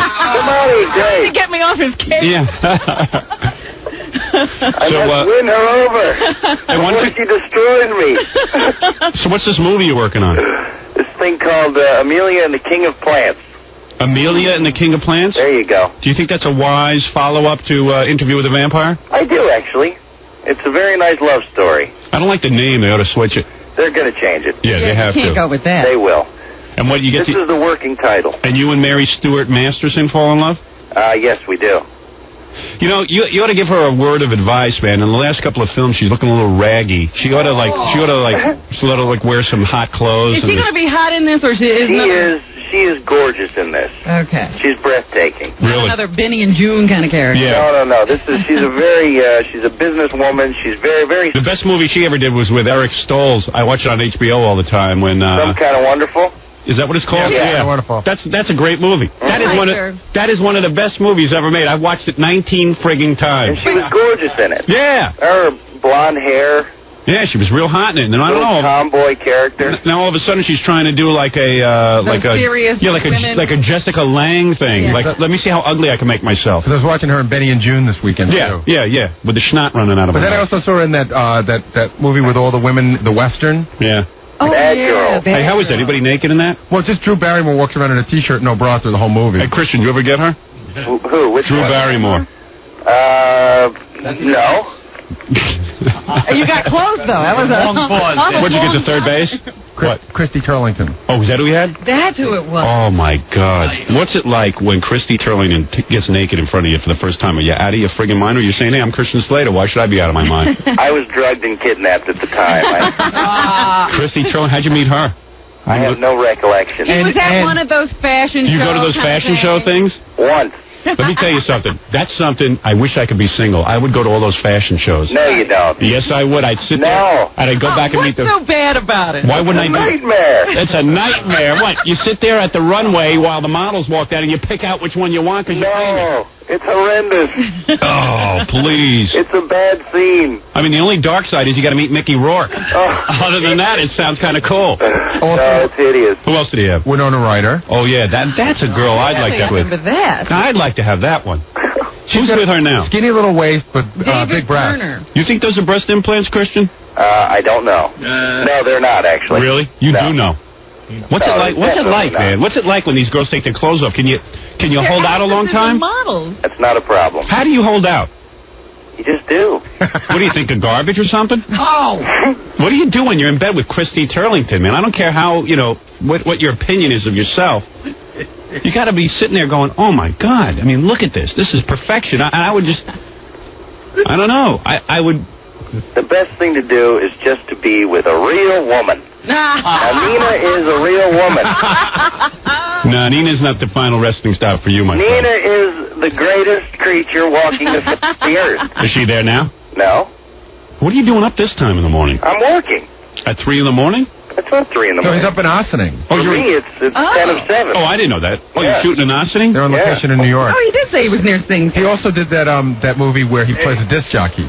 Remember Yeah, I saw that one. I like that movie. Yeah, it was good. Pump Up the Volume. And that girl had a great body. She was naked. And Samantha Mathis. he was all over her in that movie. I don't know if he got her in real life. What a She was great wonderful. Wonderful girl. So tell me about Christy Turlington. That one appeals to me. Forget about Nina for a second. I can't forget about Nina. What do? You travel with Nina? I mean, do you bring her places? She comes and visits. What does she do for a living? She writes and produces. Super. So she's basically doing nothing. She just hangs around with you. No, she produces music videos. Oh. Yeah. Like which one? She produced one for a friend of ours, a guy by the name of Robbie Rosa. Do you know him? No. Great performer. And the video turned out beautifully. And she's a very woman. I don't know if you've ever seen a picture of her. No. Adorable. Who are your friends? Who are my friends? Yeah. Who are you friends with? Nicolas Cage? Oh, I love Nicolas Cage. What, do you hang out with him? Do I hang out with him? Yeah. I'm actually more friendly, I guess, with Robert Downey Jr. I love him. Really? He seems a little bit like a putz. Oh, he's a great guy. Really? Great guy. A good actor, don't get me wrong. I thought he was real good, but I don't know, man. He seems a little flighty or You something. know who's a great group of people? Who? The people over at Saturday Night Live. Oh, you hang with You them? like them? You know, Chris Farley. Well, Chris Farley's cool, but I don't know about the rest of them. Oh, Chris Farley is a genius.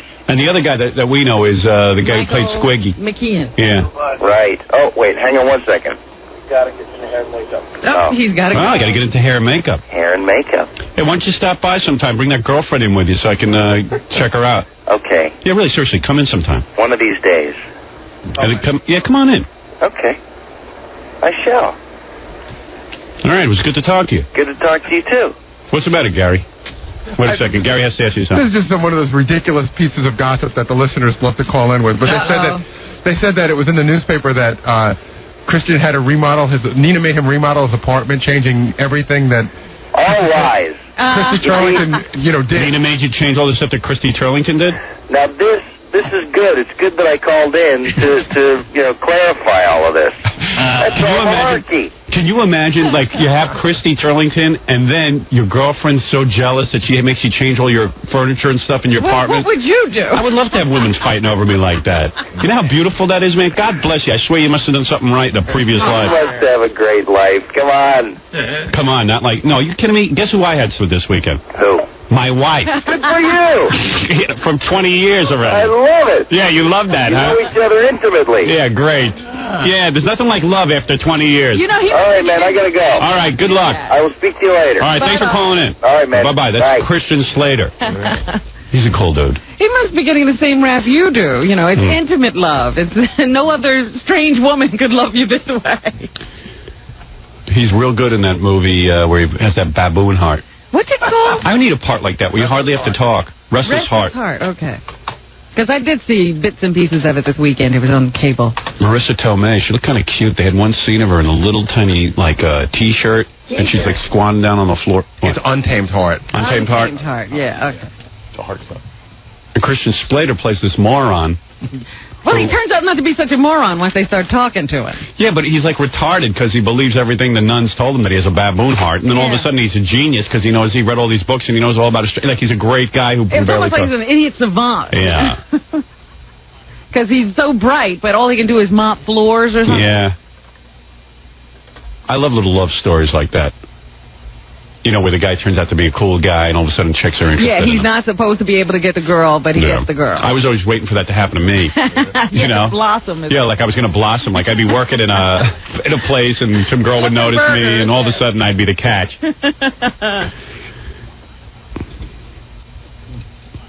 Boy, there's a kid having the time of his life. Yeah, well, he got into pretty bad trouble when he went on that little wild fling. You can hear it. He was involved with this Nina person. Yeah. And then he went to one of those fashion shows and left with Christy Turlington. Got all sucked up into it, huh? Yeah, and then that was over, and he went back to Nina, and he's been trying to make up ever since. Nina. Yeah, Nina must really trust him. No, I doubt it. Got him on a short leash. He's so apologetic. Yeah. Yes. Nina's a great girl. Nina's the best. If she's the best, then why did he leave her for Christy Turlington? That was insanity.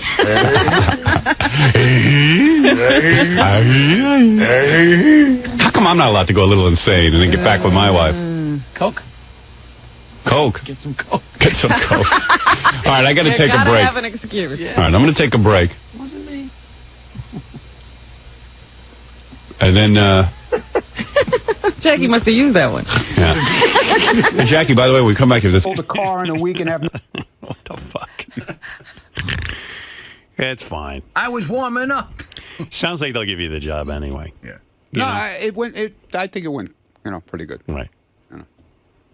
What do you think, Robin? Do you think he's got something there? They were clapping? No. They were clapping They for were that. clapping, it was over. Money, and what's really special, no roach coats jokes, because I don't smoke them, sell them, or have them. They're okay. That's what's special. He's a horrible actor, isn't he?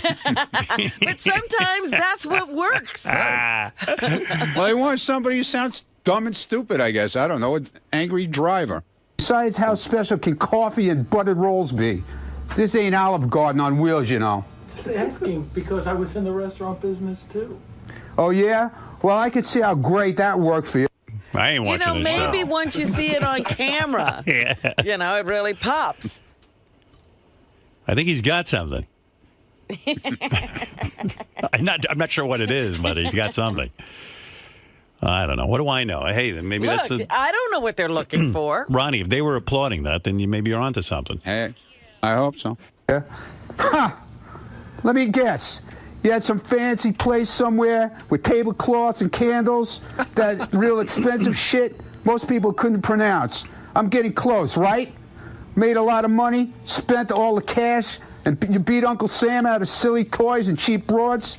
Oh, God knows what else you're gonna try to... Oh, my God. Are there periods in that sentence?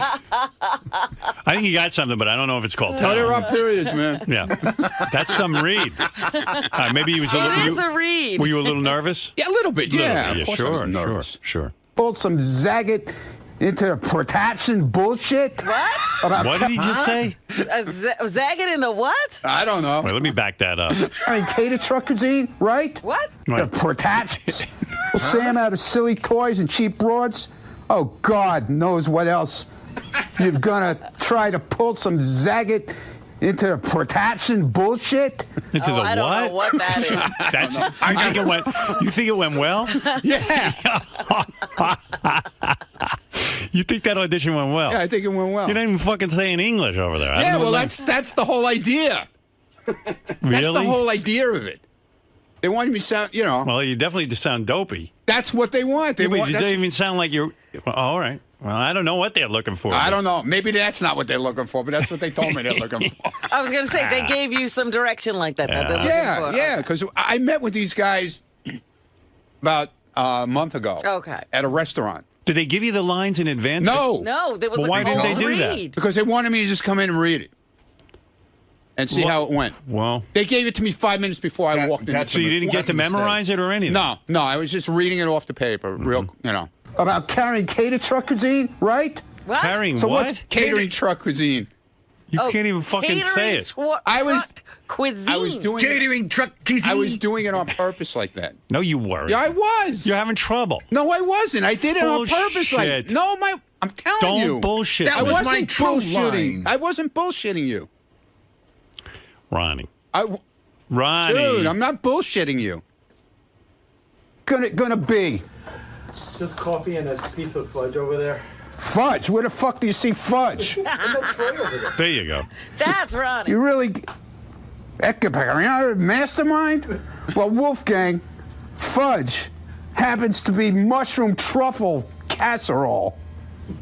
What? Yeah, well, it looks a bit oozy. It didn't last a week. Okay, then, just coffee. Thanks. Hope you sell some cars that Chateaubriand. Thank you. It sounds to me like they were goofing on him, giving him hard words to say. Something's up with this audition. I mean, they were because throwing- if he's supposed to be like just an angry blue-collar truck driver, what's he doing using First words of all- like Epicurean First of all, and cuisine what show do you know a guy has this big a dialogue? with the guy in the truck? Right. What is it? I was just going to say the second one that he does with Richie is a different pronunciation of that word that he couldn't get the first time. I know, but Well, I was refining my humor. I think they're up to something here. I don't think so. No? No. Wow, look at the applause. Ronnie. Yeah. Ronnie goes, I think I did good. Yeah. I said I thought it went all right. Joe, how do you like the audition? Hey, well, if they were looking for somebody who truly sounds stupid, you nailed it, Ronnie. Well, there you go. This guy thinks you did a good job. Right. Very nice. Are there any actors out there who can shed some light on auditioning and how Ronnie did? Keith, you're an actor. How did that sound to you? He sounded like Hank the Drunken Dwarf. You put that tape of him next to Hank side by side, you won't be able to tell the difference. But Rick, go ahead. You're on the air. Like the last guy nailed it. It's Hank the Angry Dwarf. Right. I mean, if you pull from the Son of the Beach, that's exactly what Ronnie sounds like. James, you're on the air. Howard, make it stop. Make it stop, please. Good God. You're killing us. You don't like Ronnie's audition? Oh, man, it's horrible. It's horrible. After a good week, and now you're bringing us all down. All right. Well, there you go. Place is falling apart here. Place is falling apart. Look at this. What happened? I don't know. I put my hand on here and all the crap is coming off of my hand. Oh, dear. I guess it had a 5-year shelf life. Richie Wilson was at Ronnie's audition. Hey, what's going on? What's up? The funniest thing was, Ronnie came almost dressed for the part. He had on like a shirt that would look like he came from a mechanic shop. It had the name Mac on the chest and everything. Well, he's a method actor. Yeah. I'm like Lee Strasberg. Yeah. Did you have an outfit on that would reflect the character? Yeah, it was whatchamacallit. Oh, yeah, there you are. There he is. Oh, there he is. But look at you. Look the part. That was some read. All right, listen. Whatever. I'm glad you got the audition. I hope it works out for you. I really do. Thank you. I mean, it's unbelievable. Jeff, go ahead. Jeff the drunk wants to weigh in. I think he liked it. Yeah. Go ahead, Jeff. Yeah, oh yeah. I'm sure he loved it. That was so fucking funny. Holy shit. I bet you I could do better than that. I bet you could. Well, listen, you got to give They it a didn't shot. call you. No, they called Ronnie. They want him. All right, listen, Ron. Congratulations on your triumphant audition over at the. Thank you. What's the show? Wheels. Wheels. Wheels. Okay, very good. Ron. Yo. Talk to me about the audition itself. Okay. A lot of people in there were doubting your acting skills. Listen, I went in there. I don't claim to be an actor. I claim to be myself, okay? They gave me a part that they felt I could do because it's an angry part. And they gave me some papers to read right before I went in. I had no idea what I was reading, no clue about it beforehand. I knew about it when I walked into the place. They handed me the script of a scene, and I did it, and that's the end of it. If I get the part, fine. If I don't get the part, that's also fine. I tried. That's all. There's a lot of people around here doubting the legitimacy of the operation. Not you, the production company. No, it's a legit. Dude.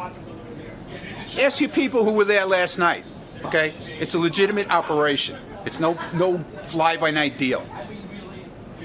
So we might be seeing you on the on a cable network. Okay. I can't say what it is. But it's a reputable cable network. Very reputable.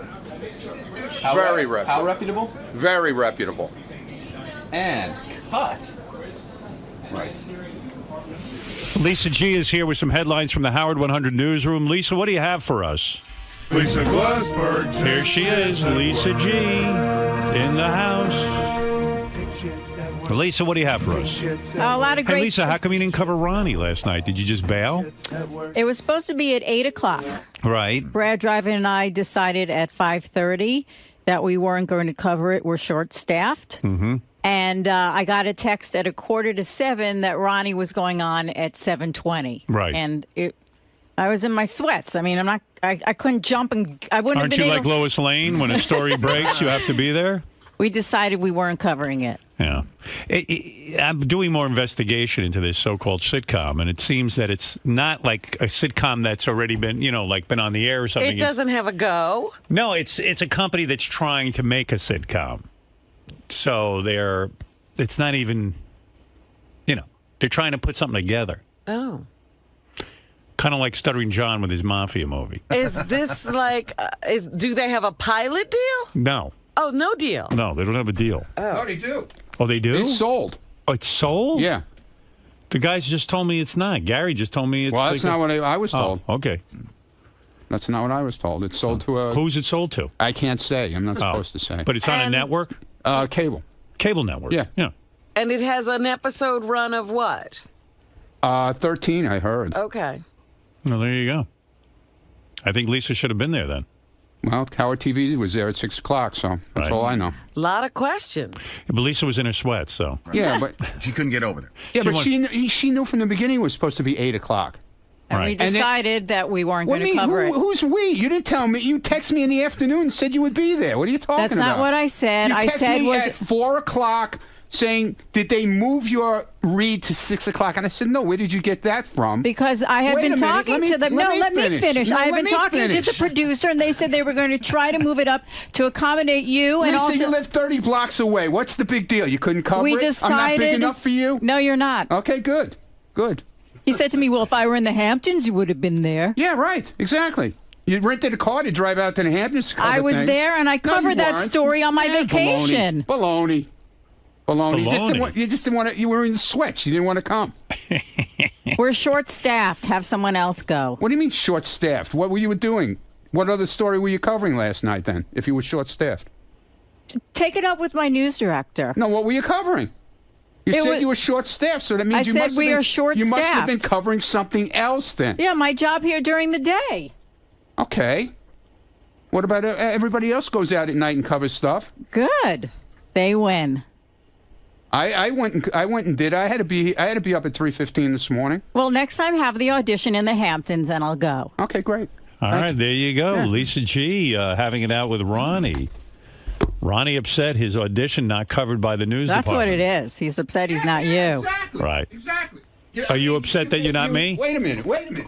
You can cover Benji walking down the stairs with a horse head on like a horse. I didn't cover that. The news department can cover that. We covered Benji sabotaging Anthony Weiner's press conference. Good. That was a great great. news story. That's good. I'm glad to hear it. Like I said, I'm not big enough for you. No, you're not. That's good. Lisa's so cute. Yeah, she's so cute. You're not. No, she's just lazy. That's the whole deal. Right. What if Ronnie dresses a horse? What? What if Ronnie dresses a horse? Oh, she would have been there. Oh, definitely. If I was walking on all Lisa, fours. what about that, though? Is Ronnie right in a way that you're lazy because No. you didn't cover the news? No. You just felt he wasn't an important news story? No, we're short-staffed. I see. What is it? I don't get that. What that means? I still don't get it. There's one person missing. That's Steve. it. That's Yeah. it. Yeah. That takes down the whole department. The whole That took down the department whole news department. falls to shit now. Talk to Brad Driver. He'll explain. I did talk to Brad Drive, and he put his hands up like, I don't know. Well, why didn't Brad cover it then?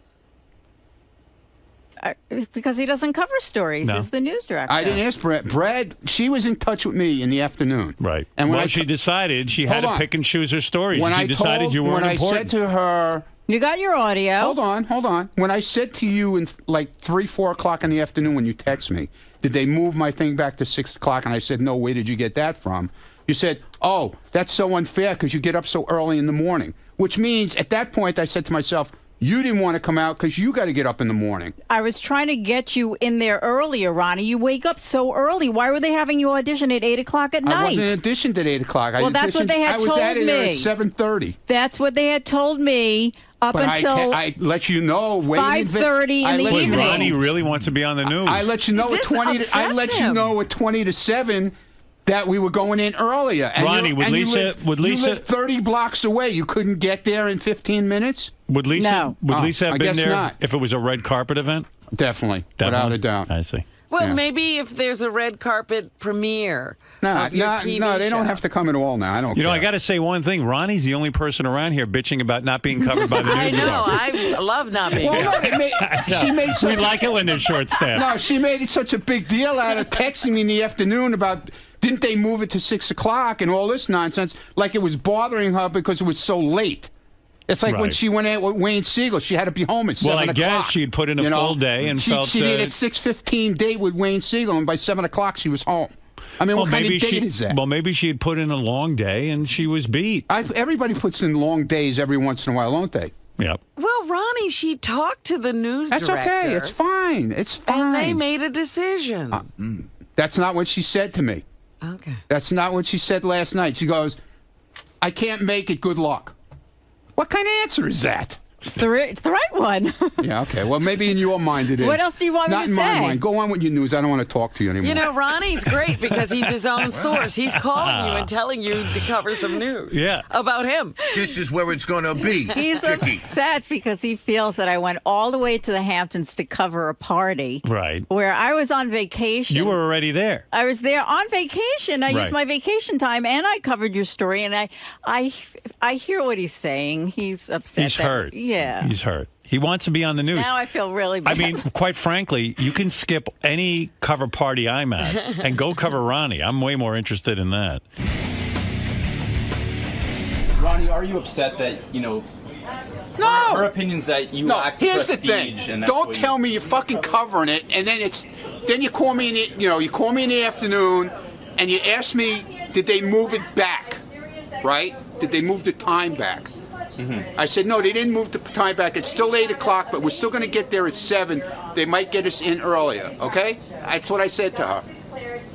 Then at 20 to 7, I get a text from her saying, not coming, can't make it, good luck. What kind of fucking shit is that? Then don't tell the people from Wheels that you're covering it. Don't tell anybody you're covering it. Don't come. What I heard from you was that, read between the lines, you're a dedicated soldier in this army. She's not. That's the way it's always been. You're It's always willing- been like that. There is no. She picks and chooses what she feels like fucking doing. That's okay with me. I don't give a shit. With you, there is no time But don't clock. tell me There's you're no covering it. Right. Don't say you're coming. Right. And then at the last minute, back out. What else, Lisa? Yes. All right, Scott the engineer blasted by SiriusXM employees for taking too much credit surrounding Lady Gaga's amazing performance here on the show. On Tuesday's wrap-up show, Scott declared he'd split the credit for sound quality about 50-50 between himself and senior manager of broadcast operations, Chris Gibbons. Well, Chris suggests to Howard 100 News that it might be more like of a 90-10 split. With Scott Chris's doing, favor. with Chris doing the 90, huh? Right. Plus, Scott took credit on the wrap-up show for, quote, making sure the piano got in, a task which Tim Sabian's new assistant, Sarah, says she was responsible for. Sarah says, quote, it doesn't feel good. I worked really hard to get that piano in. Sarah had a deal. Gary went to, this is the Lady Gaga thing. Gary went to Scott. He sent him a note and said, I want you to be responsible for the piano. And according to Gary, Scott then just sent him an email to Jared and said, be responsible for the piano. Oh, that's how he took care of it. Yeah, that's what But he said. then he's taking all the credit. Then he took all the credit. Wow. Because he said on the wrap-up show when his back was against the wall that he was responsible for getting the piano in there. Well, Sarah said she had to deal with movers, the building, the piano company, the insurance company. Scott, why are you taking credit for that? I'm kind of curious. I mean, this young girl was busy working her ass off on this, and now you're taking credit for it. Let's get to the bottom of this. Did Scott have anything to do with the piano getting in here? Scott, did you have anything to do with the piano getting in here? This all stemmed from the fact that I decided to congratulate Scott on a great job. Yeah, because it sounded so Obviously, I had nothing to do with anything, so I'll just, you had I'll nothing just to- take credit did for you have- nothing. did you okay? have anything- I didn't do anything for anybody, okay? Did just you- take it. well, that's just an easy way out. Well, of course it's an easy way out. Did Just you bust my have- fucking balls, did and that'll you be have the easy anything way to out. do with the piano? Nothing, obviously. But you of took course, credit I was for here it. the day. I wanted to make sure it got in here. It was set up properly. I was here with the movers when they brought it here. I wanted to make sure that You were here. I was here, yeah. So then why is she saying she did all the work? Listen, the first week of the 2-week vacation, I was off. Right. So I contacted Jared. I said, Jared, can you make sure that you handle it with the piano company, that we're all set for delivery? Right. Then when I came, I was here the second week, and So, Lisa, he was here. Sarah wrote me a note, and she had all the information, and she contacted all the people. I said, great. What time is it coming? I want to make sure it gets in here, it gets set up properly, and we're all set for Monday. All right. So then you... Tim is telling me right now. What Tim? Sarah lined it up, booked it, made it happen. I didn't say I booked it a minute. I was here to make sure that it got in the studio where it should be, set up properly, and all ready for... Shut up, Jason. The whole weekend? Fucking Jason. Come on, really. All right, I didn't do it. I mean, really. Did you do anything I'm or a not? sound engineer. I don't do the paperwork. Right. I make sure that the piano So you was were here. here for the setup of the piano. That's correct. Right. I made sure Chris... Now, what did Chris do? Because Chris- he seems to be saying he He's did 90%. now saying 90% of the work was done by him. And the engineering department of Sirius. The piano got here. It was set up, 1 o'clock. So he put the mics in the piano and put the vocal So in mic- other words, when I praised you, you deserved the praise. Oh, of course, I was part of the process. Right. Okay, I good. wasn't All right. just, I didn't A lot just... of people thought you were taking the Wait praise. a minute, Howard. Yeah. I was part of the process, Robin. I okay? just want to ask a question of Howard. Go ahead. What needs to be done to make the Lady Gaga performance get on the air? The piano has to be mic'd. Right. She has to be mic'd. Right.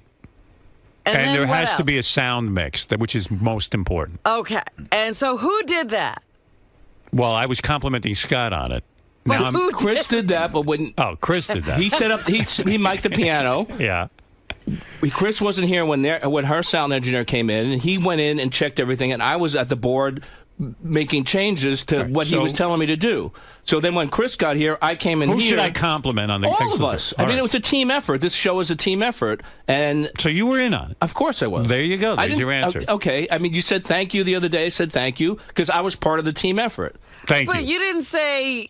I have in the past that, but said when Howard's it was a complimented team me. effort. When Howard's complimented me in the past, I've said, well, I've worked with Chris. All right, my compliment then stands. Enough of this. It's not like I didn't do anything. I'm just checking into it. That's I didn't all. do the whole thing. There are some things. All right, thank you. When other artists come in, I do the whole thing. Robin, please. Did you set up Lady Gaga's microphone? Did I set it up? Not physically, no. I mean, this wasn't a very complicated... Look, he didn't set up her microphone. He didn't mic the piano. He didn't mic the piano, and he didn't do the mix. But I do compliment you, and that's it. I stand by my compliment. Whatever you did, you didn't fuck it up. I listened to make sure it sounded good. You did. Good. Howard, it's so funny. Tim's been pacing around my office. Tell Tim to go back in his office. He goes, really? He goes, Scott's the guy. I do nothing. Asks if he can help you move, and then stands there and holds the door. I mean, really. No, all right, here we go. All right. Go ahead, Tim. Tim, you want to Okay. start with me? No. I mean, what's the fucking problem? You handed it off to I didn't Jared. hand anything off. Lisa booked the whole thing, made everything happen. You're the kind of guy that says, "Hey, I'll help you move," and then come over to my house and hold the door. Oh, please. Yeah, but Gary just used that line. I mean...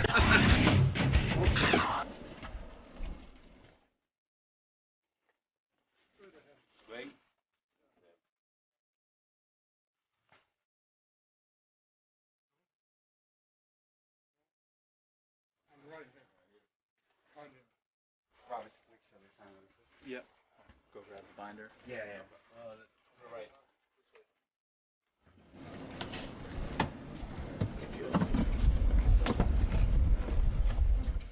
Top of the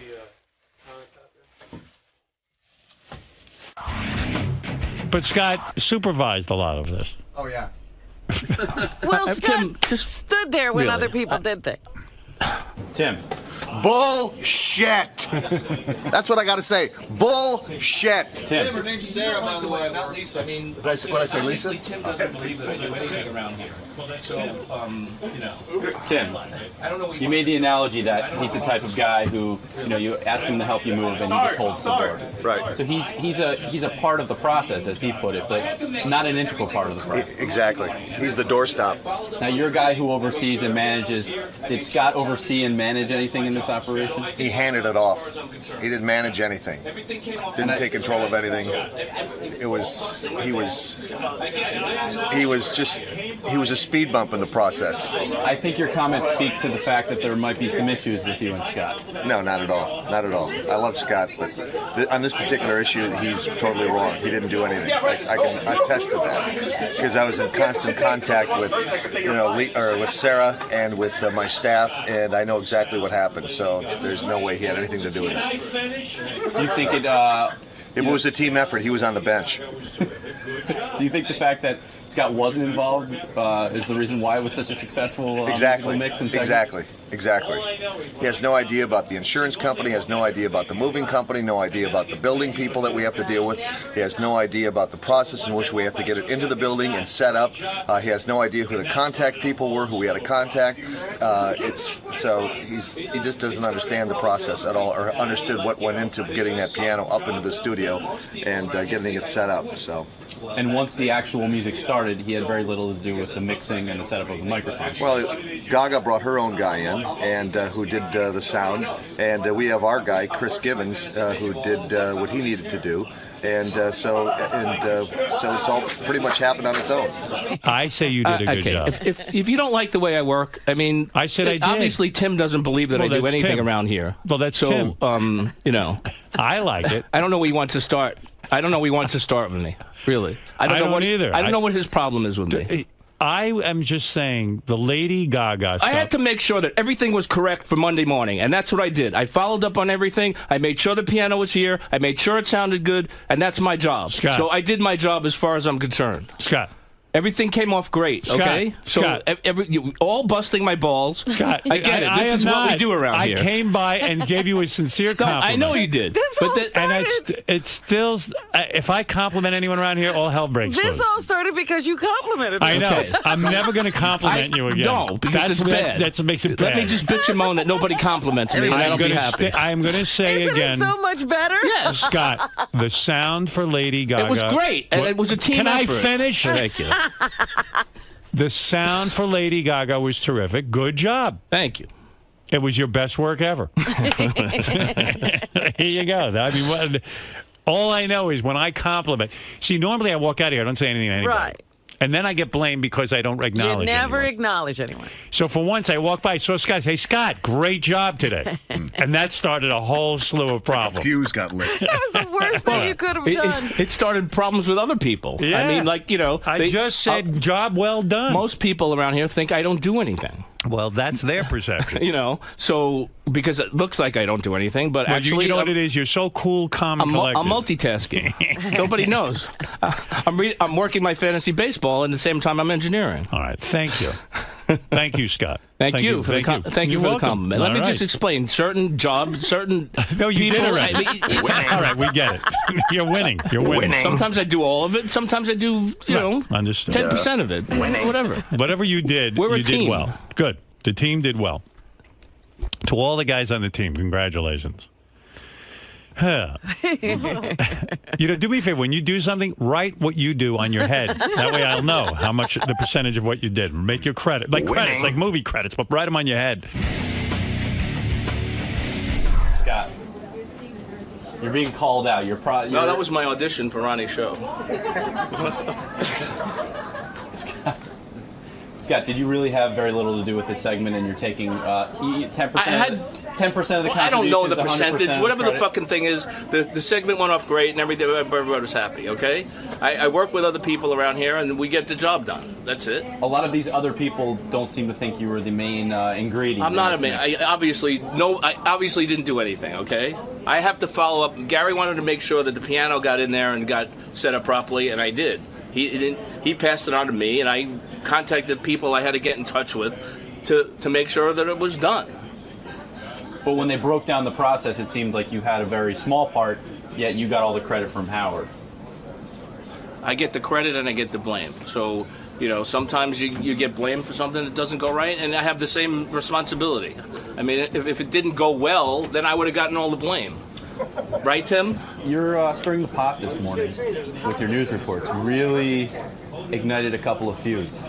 first off, with Ronnie, he really took offense to the fact that you were not willing to Yeah, cover. well, a couple of things. We thought the audition was at 8. We're short-staffed. Everyone is working longer days, more stories, and we made a decision at 5:30 that we weren't going to cover it. Well, you didn't tell me that. Yeah, I told him that at 6:45 when he texted me. No, she just didn't want to come there, and it was too late for her. Ronnie's obviously... Will you please? Feels for hurt. once? Feels hurt. He's not Howard. Go there. Sorry. He also seems hurt, though, that he seems to think there's no punch in, punch out here. Like, so, he didn't accept your short-staffed reasoning, and he thinks you should have been there. See, he wants to get on camera. Regardless. Yes, you do. I see you hovering around like a bee. I'm supposed to be here. It's my job. At least I'm here. Right. At least I do my job. In retrospect, you wish you had How gone. do you not laugh? That doesn't make you laugh. I'm always laughing. I'll do my Flavor Flav. What? But he seems to think that no matter what, even if you were short-staffed, you should have gone the extra mile and been there. You said you claim that points to the fact that he just wants to be a celebrity around here. He wants to have the Howard type of. I can see how his ego may be bruised that we weren't there to cover it. We'll cover everything else. Believe me, we're just going through a little transition now, and we'll be there for him. Absolutely. When he wins an Emmy, we'll be there. Yay! Now with Scott, the engineer, yes, you stirred the pot once again. I mean, this is turned into a major war, and right now there could be sort of controversy between him and Tim Sabian starting to brew. Yeah, well, with this story, I was just reporting the news. Scott left out an important phrase. When Howard said thank you to Scott, he could have said, it wasn't just me, it was Chris and Sarah, and just go down the list. I know I've done that in the past when someone has thanked me. Just recently, Shuli helped me with something, and when Brad, my news director, came in to thank me, I said, well, Shuli also helped me with this as well. So, things happen. Sometimes you forget. So, but it definitely... Throw me under the bus. I'm not. Lisa, I said, it's a team effort around right, here. but you... I didn't take all the credit. You neglected to say... He walked by the office. I said, thank you. I'm not going to start with him, this one did that. I don't know who did what. I know that we got the job done. I'm not going to start listing a bunch of people. He knows who works around here. And it's a ridiculous situation. We made sure that segment with Lady Gaga went off perfectly. And that's the most important thing. I do have to say, I saw Scott... in the studio working with Horace, her engineer, and I saw Scott working with Horace at the mixing board. Yeah, well, thank you. So, obviously, I did do something. I didn't do it all. And I tried to explain. Sometimes I do it all, sometimes I do some of it, sometimes I do little. Every situation is different. Are you going to say something to Sarah today? No. I said what I had to say on camera. Sarah should stay out of it. It had nothing to do with her. It had to do with how it sounded in the studio. Whether the piano guy, that's a ridiculous. She shouldn't even say a word about anything. That's her job. Okay? So I don't know what the big deal was. The credit was that Howard was happy the way it sounded. Okay? I'm not a secretary. I'm not responsible for getting pieces and parts delivered. Okay? That's somebody else. I'm responsible for making sure that segment sounded good. And that's what it did. It sounded good. I don't operate on, I'm not a moving fan. I just reported what she said on our news report. Well, she's wrong. She should just stay out of it. Well, you need to tell her that. I can't tell her that. This has to do with the way it sounded, not the way the guys moved the piano in. Okay? Gary wanted me to make sure that everything went all right before he went on vacation. And he put me in charge of that. And I did. I made sure that everything went all right. Okay? They had all the information I wrote Jared an email. I said, do you have all the information? Because Gary didn't give me the information for the Steinway people. He just said, make sure the piano gets here. I said, okay. So I contacted Jared. I said, do you have all the information? Because I was going on vacation. And he said, yes, I'll take care of it. So he passed it on to Sarah. He didn't even take it. Those of you who are fans of John's movies, Iron Man, Elf, and what else? Well, he's got... Did I tell you I was just watching a little bit? Iron Man is such a good movie. Yeah, did a great job with it. Cowboys and Aliens is his new movie. Looking forward to that. Yeah, me too. We could have had a screening this week, but I have no time for screenings. I wouldn't have been able to get there. Yeah. I'm too busy. And, you say, what are we busy with? Because we do a show till 10 o'clock in the morning. Apparently. But, yeah, it's really horseshit. But I'm busy all day. Well, yesterday I was with my daughter, Ashley. We were out eating dinner. And, I'm not going to blow her off for a screening. Well, would you like a screening? We could have brought her to it. Well, yeah, I could have brought her. But you know what? That doesn't lead to great conversation sitting in a movie right, together. It's not quality time with your daughter. Yeah. Jon Favreau is the director of Cowboys and Aliens. I got to figure this movie is going to make a ton of dough because, A, he directed Iron Man, which everyone digs. All the geeks dig that. And also, with a title like Cowboys and Aliens, I'm a super geek, and I know I love that already. John, right? It can't miss, right? I don't know, Howard. It's a really good movie, but it's a strange one. People might not be ready for the title, but we showed it at Comic-Con, and they went crazy. Yeah, I heard you got. Ralph told me you got a standing O. Oh, it was insane, Howard, and it felt so good after 2 years. I've been coming around talking to you. I spoke to you while I was filming, and no, I know you worked a lot on this, and when I heard the concept Cowboys and Aliens, and then John sent me some of the footage, I thought, wow, this thing's going to make so much fucking money, but maybe he's right. Maybe the public can't handle it. Of course they can handle it. Cowboys? Are we ready for this? What do you think it's going to make? Seriously, does the studio project what the opening weekend should be? And don't give me any horse shit. Tell me really what they're projecting. There's no projections yet because the tracking comes out today. That's not true. It's true. It's true. People have called out 40 to open, which I think we'll do better than. I hope we'll do better. How much? That's a lowball figure. How much awareness does the public have of Cowboys and Aliens? Now, that's the first thing they track for weeks in advance. Well, that's what's good about our goofy title. People don't forget it. I did a movie called Zathura, and I literally went to the movie theater. The usher didn't even know what I was talking about. Right, because, in other words, the name's got to stick. Cowboys and Aliens is great. Fred, what do you think the thing's going to make? And if they're the movie costs $180 million to make, right? That's not true. Yes, That's it is. True, Howard. No. You say it's 100 because you want to lowball it, but it's actually $180 million. I'll tell you the truth. It cost 163, and don't tell anybody. How much? 163. 163. Yeah. Okay. The studio wants more than $40 million on the opening weekend. I'd like more than 40. So they're telling you that they're tracking only 40? That's not what they're telling me. It's tracking. That's what I read by the Hollywood insiders that What are they tracking? To make. You've got to make. What'd you like to see? $60 million? Tracking comes out today. No, it's not going to make that much. No way. Do you think it's not going to make? Why not? Why would you think no way? Because it's not a superhero movie. It's a weird concept, and it's aliens. It's aliens. There's a lot of alien footage, right? Oh yeah. There's a lot of. By the end of it, there's a lot of aliens. Talk to Hein. He saw it. Is Hein around? Hein. You call him Hein? I call him John. John Hein. John Hein. Hold on. I'm John. Yeah, big Johnny Favreau on a roll. By the way, John sent me the hat that Harrison Ford wore. The real hat. I hope this movie makes a fortune, so my hat will be worth a lot of money. That's how I figure it. How many hats did It's Harrison... not one of the stunt double hats. Yeah, this is the hat. Is this the hat? He wore one on the horse. There's a few hats. It's not the only hat. How many hats are in existence at Harrison Ford during the show? That I don't know, and I'm not going down this road with you. Whoa. I want to know what I own. John. Let's assume there's less than 10. You know what Ralph said to me? He goes, I don't want to ruin this for you, but, really, John should have sent you one of the wristbands that the Cowboys wear to fight the aliens. That's the big thing. And I wanted to get you a gun that was fired. That was the thing. I have one of those set aside for you, but it's hard with the gun laws. But if you want to sign some paperwork, buddy, I'll get you a gun that was shot by Daniel Craig in the movie. Yeah, I want that. All right. Save that for me. I will. Get him the paperwork. Which scene was my hat in? What scene was it in? Yeah. Oh, jeez. Did it actually make it into the movie? It did make it in the movie. It is like literally the expression of looking a gift horse in the mouth when I send you something. I know that Beth was impressed because she walked in. She goes, "Let me put this hat on," because I said, "This is the actual hat Harrison Ford." And she goes, "Ooh, maybe I should put it on." She put it on, but it was funny because the plastic was still in the hat part, so she put it on. It wouldn't go on.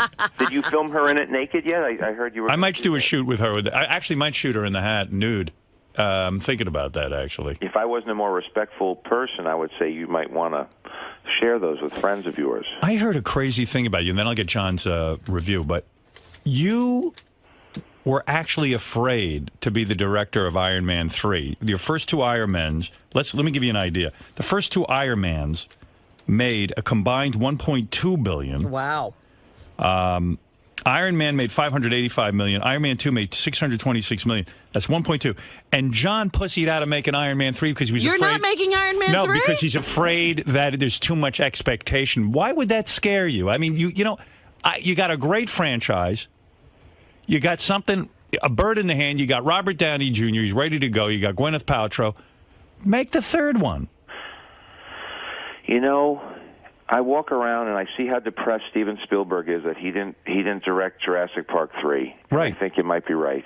Of course I'm right. No, I don't. Howard, I've done it for 4 years. You So want what? to try something different. I do the same thing every day. You don't feel any commitment to us? To you, I love you, Robin. I would do anything for you, and I'll act out Iron Man 3 for you in your living room in my underwear. Will Robert Downey do it without you? Oh yeah, he's got Shane Black, and they're buddies long before we were friends. Who's Shane Black? He did Kiss Kiss Bang Bang. He wrote. I never heard of Weapon. He was a big writer since the 80s. Highest paid writer, I think. Do you get a piece of the action on 3 if you don't direct it? It's Marvel. Nobody gets a piece of anything. You act like you're not a rich man. You are. I'm comfortable. And by the way, the movie business now is changing significantly. Oh, now you're going to tell us nobody makes money in movies? No, it's like radio. Come on. Hey, let me ask you this. I know your next project after this one is the Magic Wand, which I think the Magic Kingdom, I believe. I was going to say the Magic Wand. Isn't Magic that Wand. a vibrator? It's a movie about a vibrator. No, your next movie is Magic Kingdom. I hope so. Which actually is a good idea. It's a Disney. This is a very good. This is very smart. This one's gonna also make a fortune. It's the Disney characters, like in the Night of the Museum when all the dinosaurs came to life. Yeah. The Disney characters come to life. You know how many kids will go see that? Oh, please. That'll be one of those $100 million openings. You know, you got a lot of good ideas. I would bank on you. Thank you, Howard. It all comes from growing up listening to your show. Yeah, you're right. You owe me. I do. But you know what's weird, John? I send you props, even though all you do is whip me publicly. John, do you have an idea of a movie that you'll only get to make when you're like the superstar director? In other words, is there something on your mind? Like some vanity project that you know wouldn't be bankable unless you have the clout to get it made. Fart Man. Would you make Fart Man? You wouldn't touch it. If Ivan Reitman wouldn't, then I wouldn't go near it. Ivan it wasn't an issue whether I wanted to do Private Parts. Private Parts was the smart move for you. You know, I should let you direct Fart Man because you could probably actually make that good. If I could take a title like Cowboys and Aliens and make that a hit, Fart Man, I'm not afraid of. John, don't just kiss ass. I want a real review of Cowboys and Aliens. Will it be a big hit? It's going to be a hit. I mean, I saw it at the premiere at Comic-Con, and I've never seen a movie like that because you got 2,000 people screaming and clapping and yelling throughout the whole movie, which made it a fun experience. 2,000 people who have never been laid in their entire life, right?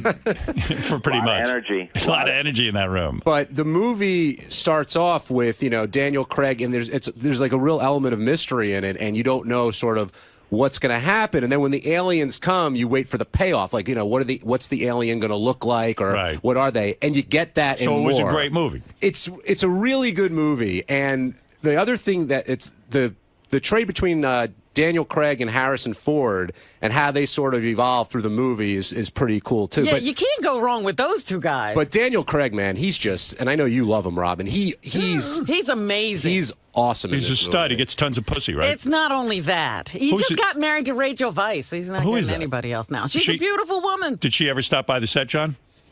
No, she did not stop by the set. Rachel Weisz didn't stop by the set to see her husband? No, they weren't married yet. They got married secretly. Everybody gets married secretly. Callista and Harrison got married secretly while we were working together. See, I didn't even know they got married. Yeah, everything's secret. I figured I was on the inside. But I'm not as pushy as you are, Howard, and people leave me out. Except you. I got invited to your party. Yeah, that was fun. Hey, Ralph's on the phone, too. He has a review. You want his review or you don't want it?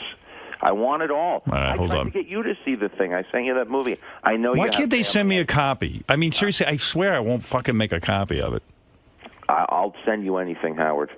But not a copy. I'll send you a copy. It's also the studios. You know, it's a big deal. But I tried to get you a print. I tried to do whatever I can for you, Howard. I You know. that. I'm a friend of the show. I know you are. One other thing, Howard, the pace of the movie is really good. Like, there's constant fighting and battling. And Good, like no slow moments. And Olivia Wilde is just gorgeous. Though you only see her naked from behind, which is the only complaint I have, John. Do you see titty, side titties? You see her right from the back. You see side boobage? No, the whole cast got to see it, but you don't get to see it. It's PG-13. I showed as much as I could. Do you have footage of her nude, but like you left it on the floor, so to speak? It's not on the floor. It's in his vault.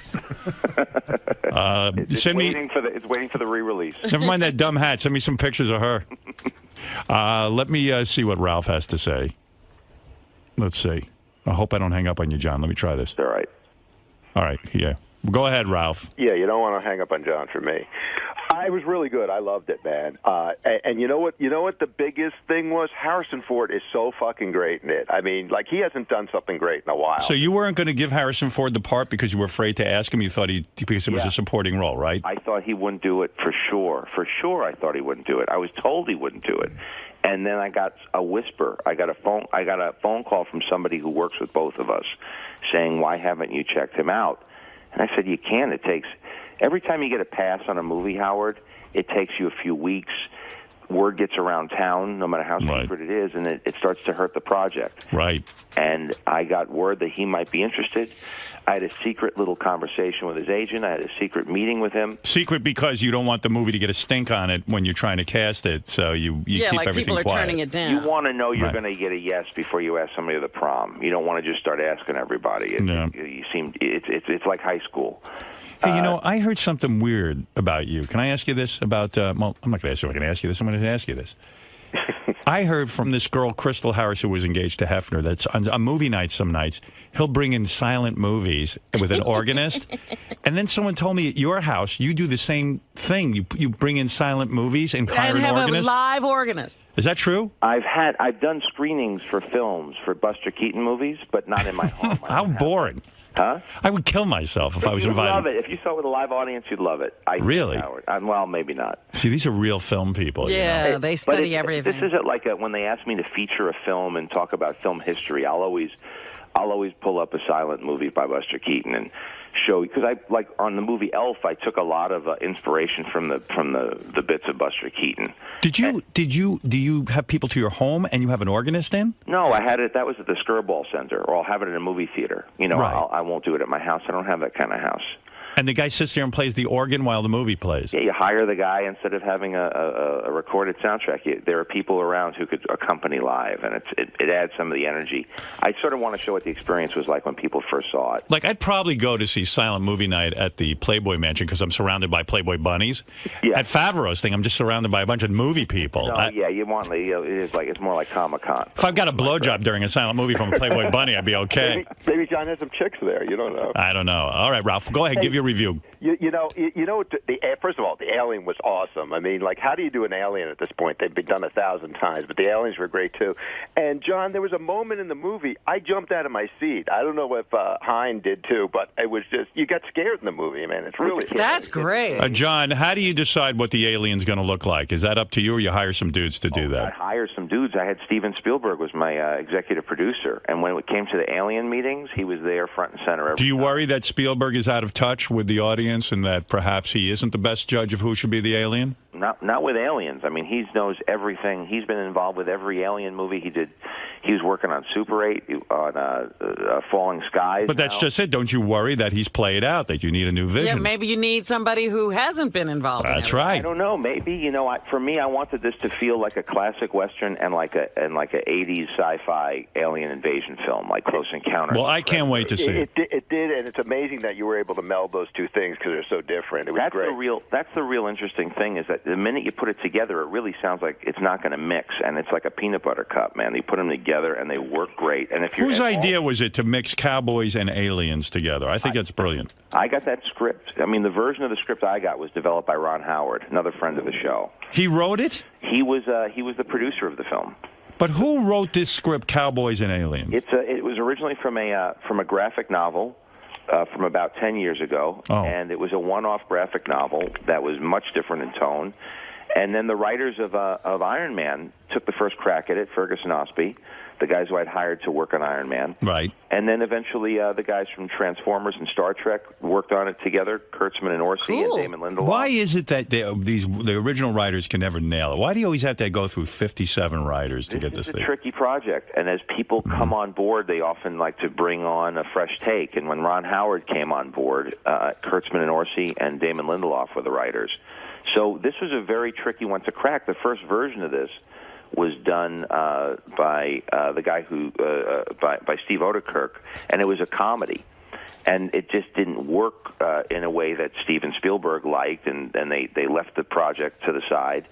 And then when Ron Howard came on, he said, you got to play the Western straight. That's what brings the comedy out and gives it emotion. Right. And they're both tremendous Western fans. Yeah, I don't like comedy in my action movies. I just don't. I want it straight ahead. I want to be lost in that world. That's what I'm always saying, even about the superhero movies. Yeah. Don't yuck it up. Don't make it comical. No, keep it real. There could be laughs. You know, Iron Man has laughs, but No, it's not about that. But you have to be serious about the character. Yeah, like when Mickey Rourke was that dude, it was really good because he treated it seriously. Hey, John, tell Howard what Harrison Ford said about the title. Harrison Ford, we're getting some shit about the title because it's kind of it's a goofy title, but it kind of it's a catchy title, and we were all pretty bold about the title, and people started writing things that picking on us, and I finally turned to Harrison Ford on the set. And I said, look, the people who aren't genre fans, that people don't know about this movie, they're making fun of the title. Should we change the name? And he waited and he thought, and he went, well, what the hell else are we going to call it? Well, he's got a point. I mean, to me, it sums up what it's about: cowboys and. But it is a perfect it's a play plot. It's a play on cowboys and Indians. I mean, it's perfect. It is. Yeah. But also, why wouldn't aliens show up at other times besides today? Exactly. Well, people are like, they didn't exist at the same time. I mean, the people who like it, the people who don't like it are like, they just don't like the idea that you could you mix these two things. Who was saying people were critical of the name? Really? Yeah, I didn't get that either. Yeah. Who was picking on you, and what were they saying? I know, like the New York Times gave us a hard time right off the bat. Wow. It's like but the fans love the movie, and they love the title, and they get the concept. I just think it's a new wave. You're going to see a lot of mash-up, genre-bending movies. That's the only way to be original right now. I forget, you're single, right? No. Me? Yeah. I got 3 kids. I'm married. I didn't know that. Too bad. Yeah. Me and you were hanging out with Don Rickles. Imagine the amount of pussy John could get being a director. Have any girls ever offered you sex to put them in a hit movie? No, that has not happened. However, I will say that I definitely would be getting more sex than I did growing up. Absolutely. Where did you grow up? Queens. I went to Bronx Science. You were supposed to come to my prom, if you recall, in 1984. That's I go not way true. Back. I was a WABC listener. Is that really true? Yeah. You were a WNBC listener. WNBC listener, yeah. On the way. And when I did that prom contest, I was supposed to come to your prom. That was my school. Yeah. That was such a great bit you used to do, Howard. I know. I was so excited. And then you didn't do it. I guess it was the principal. I think. I was going to say we were kept out of the school. I'm that much older than you. I'm losing track. 84 by prom. I'm 44 now. God, I'm like older than everybody. Favreau at least what happened? We used to be the kids. John Favreau at least looks older than me. By the way, Yeah. what is it like to have to go to Comic-Con and discuss your movie seriously in front of people in costumes? It's it's a nightmare. It's not the costume. It's like it's like the gay community. Not everybody's a drag queen. You know, you know what I mean? Yeah. Well, I know how hard you worked on this. I mean, you were locked up in the room there for 2 years doing this thing. I was calling you on the drive. I remember I was talking to you driving through the desert of Santa Fe. What is it, John? When we're going through the whole helmet thing. Yeah. What's up? I don't think you understand what John is like at Comic-Con. He is royalty there because all the industry people love him. The fans love him. And when at this premiere, John, I mean, you had Ron Howard, Steven Spielberg on stage. Everyone in the crowd, half of it is industry people. The other, most of it is fans. And at Comic-Con, literally, he's a god. So John walks in like King Do they Tut. carry him in? King of Comic-Con. King of Comic-Con. King Khan. You know the trick, Howard. Give the people what they want. They don't love me for who I am, for my good looks. They love me because I brought movies to them. Yeah, but John, Iron Man, yeah. You know, here you are. You're a serious director, and I know how talented you are. And, you know, you're a very humble guy, and I like that. But, I mean, you're sitting at Comic-Con. This is what Robin's getting at. And, you know, you're discussing film technique and all this stuff. Yeah, you're sitting there with Guillermo del Toro. Yeah, right. And then suddenly, a guy in a C-3PO costume goes, "Oh, excuse me, Mr. Favreau. Mr. Favreau." And then his costume is beeping and stuff. I just have a question here about Iron Man 3. What was Mickey Rourke holding in the second scene? We can't hear you, sir. You're going to have to remove your C-3PO mask. It must be fucking humiliating. You say that, but it's not really like that. I mean, it's like... Oh, Ralph, you can't see yourself. Ralph, am I interviewing you or John Favreau? Ralph is that guy. Right. I went to the Geek Time radio show, and by the way, this thing's becoming huge. You created a monster, Howard, when you gave them a time slot. Yes, I did. And they were holding court, and people were waiting like to see The Godfather to come and talk to the Geek Time. Imagine people waiting online to see Ralph. Oh, no. Like to get an audience with him. Presenting gifts at his feet. I've created a nightmare. All right, listen, John. Wait, before you go, John. Oh, Ralph. Howard, I saw Kimmel last night, and John gave Jimmy a wrist gun. He did? Uh-huh. What What did he have around his wrist, John? He wore it as a prop. He's not keeping it. All right. John, who beside me has a prop from the movie? I will have the wrist gun. And I own the hat. You have a hat. And there is a gun that James Bond held. Yes, that fired. I will get you a gun Daniel that fired in anger in the movie if we could work out the paperwork. It's hard to transfer a real gun across state lines as a surprise gift. Wait till you see the movie, Howard. You're going to want the wrist gun that Daniel Craig has. Well, I'll get it. I'll just humiliate John into giving it to me. I really am encouraging this kind of behavior by being nice. It's like letting the bully pick on you all the time. I have to stand up at a certain point. I am very grateful that you sent me the hat. I sent you a note about it, and I meant every word of it.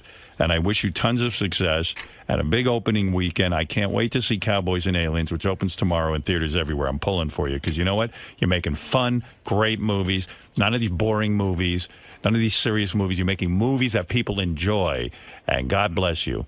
Thank you. And listen, speaking of the Jimmy Kimmel bit, you might want to pull up the opening with Harrison Ford and Chewbacca that we did yesterday. I will check it out. I directed the episode. It might play on the radio. I think we get a kick out of it. All right, John. You guys take care. Thanks again. All right, all the best with the film, and send everyone my regards. Bye. Thank you, everyone. All right, and thank you, Ralph. Thank you. Thank you. John's a good dude. Ralph's as geeky as they come. Oh, it's not like that. Comic-Con's not like that. Because Ralph's the dude that used to get dressed up every Halloween. Absolutely. In full Halloween makeup for hours. He would spend almost a year. This is the best of the wrap-up show. A recap and behind-the-scenes look with John High and Gary Dell'Abate. The best of the wrap-up show begins now. Hey guys, what's up? On Monday's wrap-up show, the discussion was all about Howard's guests Jeff and Angie, the teacher who married his young student. And Fred then came in and joined the conversation with the guys. And Fred and John, both being fathers of daughters, things got very interesting. Check it out.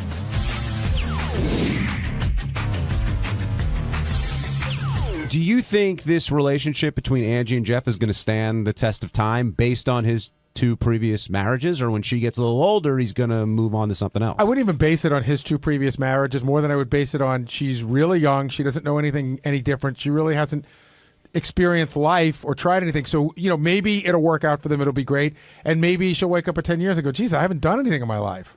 That was a little sad at one point where she said she was talking about like, oh, sometimes I watch the Jersey Shore, and he gets like upset because I have this feeling of, God, I want to be out being young, being single, that kind of thing. Richard in Dallas, you're on the wrap-up show. Hey, my question is you talk about a definite line in the sand for age of consent, but when somebody commits a crime when they're like 16, they can be tried as an adult. Can there not be any kind of a leeway? I mean, I'm not saying what he did was right, but... So you're saying if a 16-year-old can be charged as an adult, in a murder, why can't they be an adult to have sex with somebody older than them? Right. So you Benji? should be allowed to fuck somebody he was that's committed a consenting. crime. Well, no, I mean, the thing is I understand that, he was sort of being a predator, but she was consenting. It wasn't like he raped her or anything. Well, you know? it wasn't even Texas. You're calling from Texas, right? I think he said the age of consent. I don't know the laws here. I'm not from Texas. I'm here now. I'm from California, where it's 18, where it is everywhere. But No, it's not 18 everywhere. A lot of states are 17, which I think is always funny. Is like there's a lot of states where you can legally have sex, but like if you took a nude photo, that would be illegal. I think it's less about the age, although the age is clearly legal, and more about the relationship, too. In other words, it's somebody that you look up to, that you trust, that you don't expect that to happen with. Well, that's well, what but he it did takes get two to prosecuted. tango. Say it again, Richard? I said it takes two to tango. I mean, obviously, she felt something for him, too. I mean, sure, maybe he took advantage of her a little bit, but, I mean, she could have just as easily turned away from it. It was a connection for the both of us. But then, you could say that about almost anything. How young do you go? Well, but that's the thing. How young did he go for when they charge somebody with murder? I've heard of as young as 14-year-old being charged as murder as an adult. Fred, hold on, Fred Norris. What do you have to say I gotta about check this? in on this. Fred's got the angry look on. I do, because you know what? I'm the father of a daughter, and I know there's some other people in this room that have daughters. It's like anytime you have a 16-year-old girl, she can't sign a contract. That's number one. Number two, the guy is older. It's like a predator. He knows better. He knows he's not supposed to fucking do it. If he knew that they weren't supposed to be doing it, they wouldn't have been sneaking around. He wouldn't have been telling her, like, don't tell anybody, don't tell anybody. It's like he obviously was unhappy in his personal life. She might have been unhappy in her personal life, and it's just not right. I mean, she can't buy a car, but, she's going to hook up with a guy who's got, like, a whole shitload of baggage. I think your kid deserves more than that. If you had a daughter, would you want her hooking up with some dude who comes with all that shit? No. Absolutely not. So there you go. But I also, my and not only that, question it's a is, kid. Do you have daughters, or do you have younger sisters or anything like that? No, I'm fortunate. I have sons. I don't have to worry. See, about there you go. That's because you're coming from that male-based kind of thing. It's like dominate, and conquer and all that other shit. I won't be like taking that. out Tess anytime. No, I don't think so, Benji.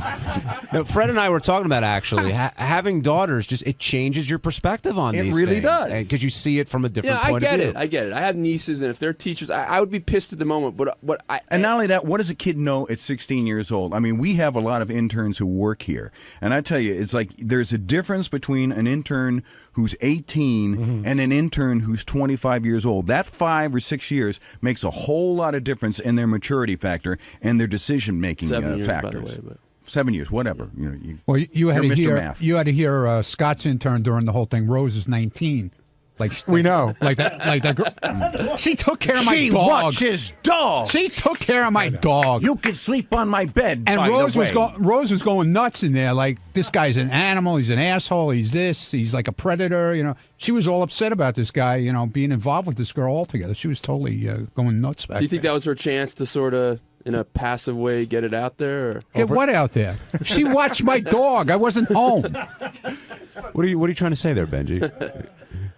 No, there's a difference here, obviously, Ronnie. But when we're talking about this situation, he also has kids. I mean, he has from previous marriage. That's the tough part for me. Right. I mean, his wife falls right in between his two daughters. I thought that was really But weird. you know what? It's also like that. It reminds me of that Schimmel situation. It's like where, Schimmel was in the hospital. He's suffering from cancer. His family has stood by him. And this girl who's 16 years old walks in and goes, "Oh, you're here to relieve my pain." Was she that young? I think she was. I thought they were a little bit older. No, but I don't think so. remember. And not only that, it's like you guys were talking about it before.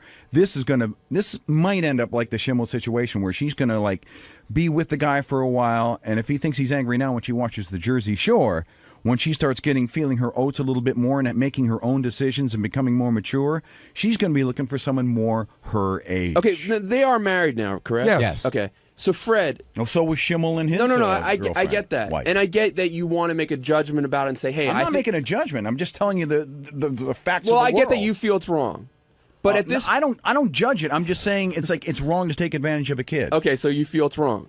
Of that. All right. So what I'm saying is, a married couple, if they're in your circle, at what point do we sort of say, yeah, it was wrong, but you know what? If you were like their family, would you say like, okay, but now they're married, I should accept this. How long did I get what Ben said? How long do they have to be married till you say, okay, what they did was wrong, but they're a couple, we should accept them as a couple? Well, I mean, you do what you do for your kid. That's the whole thing. I think also that the parents probably, if I were a parent and my daughter made the mistake of hooking up with a guy like that, I say, where did I go wrong as a parent? That I did not instruct her with the right set of rules and everything else like that. Look, you fall in love with whom you fall in love with, but you also give them like a map, a guidebook or whatever, and it's like, try not to fuck up, try not to make so many stupid decisions because you'll pay for it later on. I'm laughing when you said you fall in love with who you fall in love with, because all I could see at that point was Woody Allen at the podium. See, that's going, the thing. The heart wants what the heart wants. And guys use that as an excuse. I know, I agree. It's the guys like Polanski. Well, I did not know that she was taking the drugs and falling asleep in my whatever. It's like it's all that fucked up pervert shit. You disagree, Benji? He would. No, you have to give me a specific question. I think Polanski raped the girl. No, with what Fred was just saying. Not about Polanski, but just the overall point. Well, it didn't. It depends if she's on Craigslist or not, and if I can find myself some Rofinol. Nah, I wouldn't. I wouldn't do that. Rufinol. I don't think so. I wouldn't. wouldn't. I also, by the way, John, what drug would you use? I also thought it was interesting that I know they came here looking. The reason they came here was they were hoping to try to find some better work, but it also seemed like on some level they wanted to repair the relationship with each other's families, and I thought this is a strange place to come if that's what that was my question. Like if it was your daughter, John, and she's married now, she's been married like let's say a year. Do you try to develop a relationship with them as a family? I don't know. I mean, I'd like to say yes, but I think you'd have to. It's like you're still your kid. You're not turning your back on your kid. You don't. Maybe you're having a hard time swallowing the bitter truth, but you never abandon. Like, is he your kid. continuing? Is he continuing a moral crime by staying with her? I can't see sitting down on the couch watching the football game with him. Let's put it that way. But you're right. Especially when he's talking about the cheerleaders. Yeah, but because it's my daughter, I wouldn't want to lose that relationship. I'd have to look past it somehow. But like Fred said, hopefully you do a good job as a parent and you don't get into that type of situation. Or make sure there's really ugly teachers. That too. I was more sad when he said that neither of his daughters will talk to him anymore. But see, I understood it, but it just made me sad. That's the deal that he made. Right. On Tuesday's wrap-up show, we were talking about the departure of Steve Langford, which I was happy to talk about. Callers weighed in on their thoughts, and Shuli even came in to tell us what it was like working with Steve, who a lot of people are going to be sad to see leave. I'm not one of them. So long, Langford.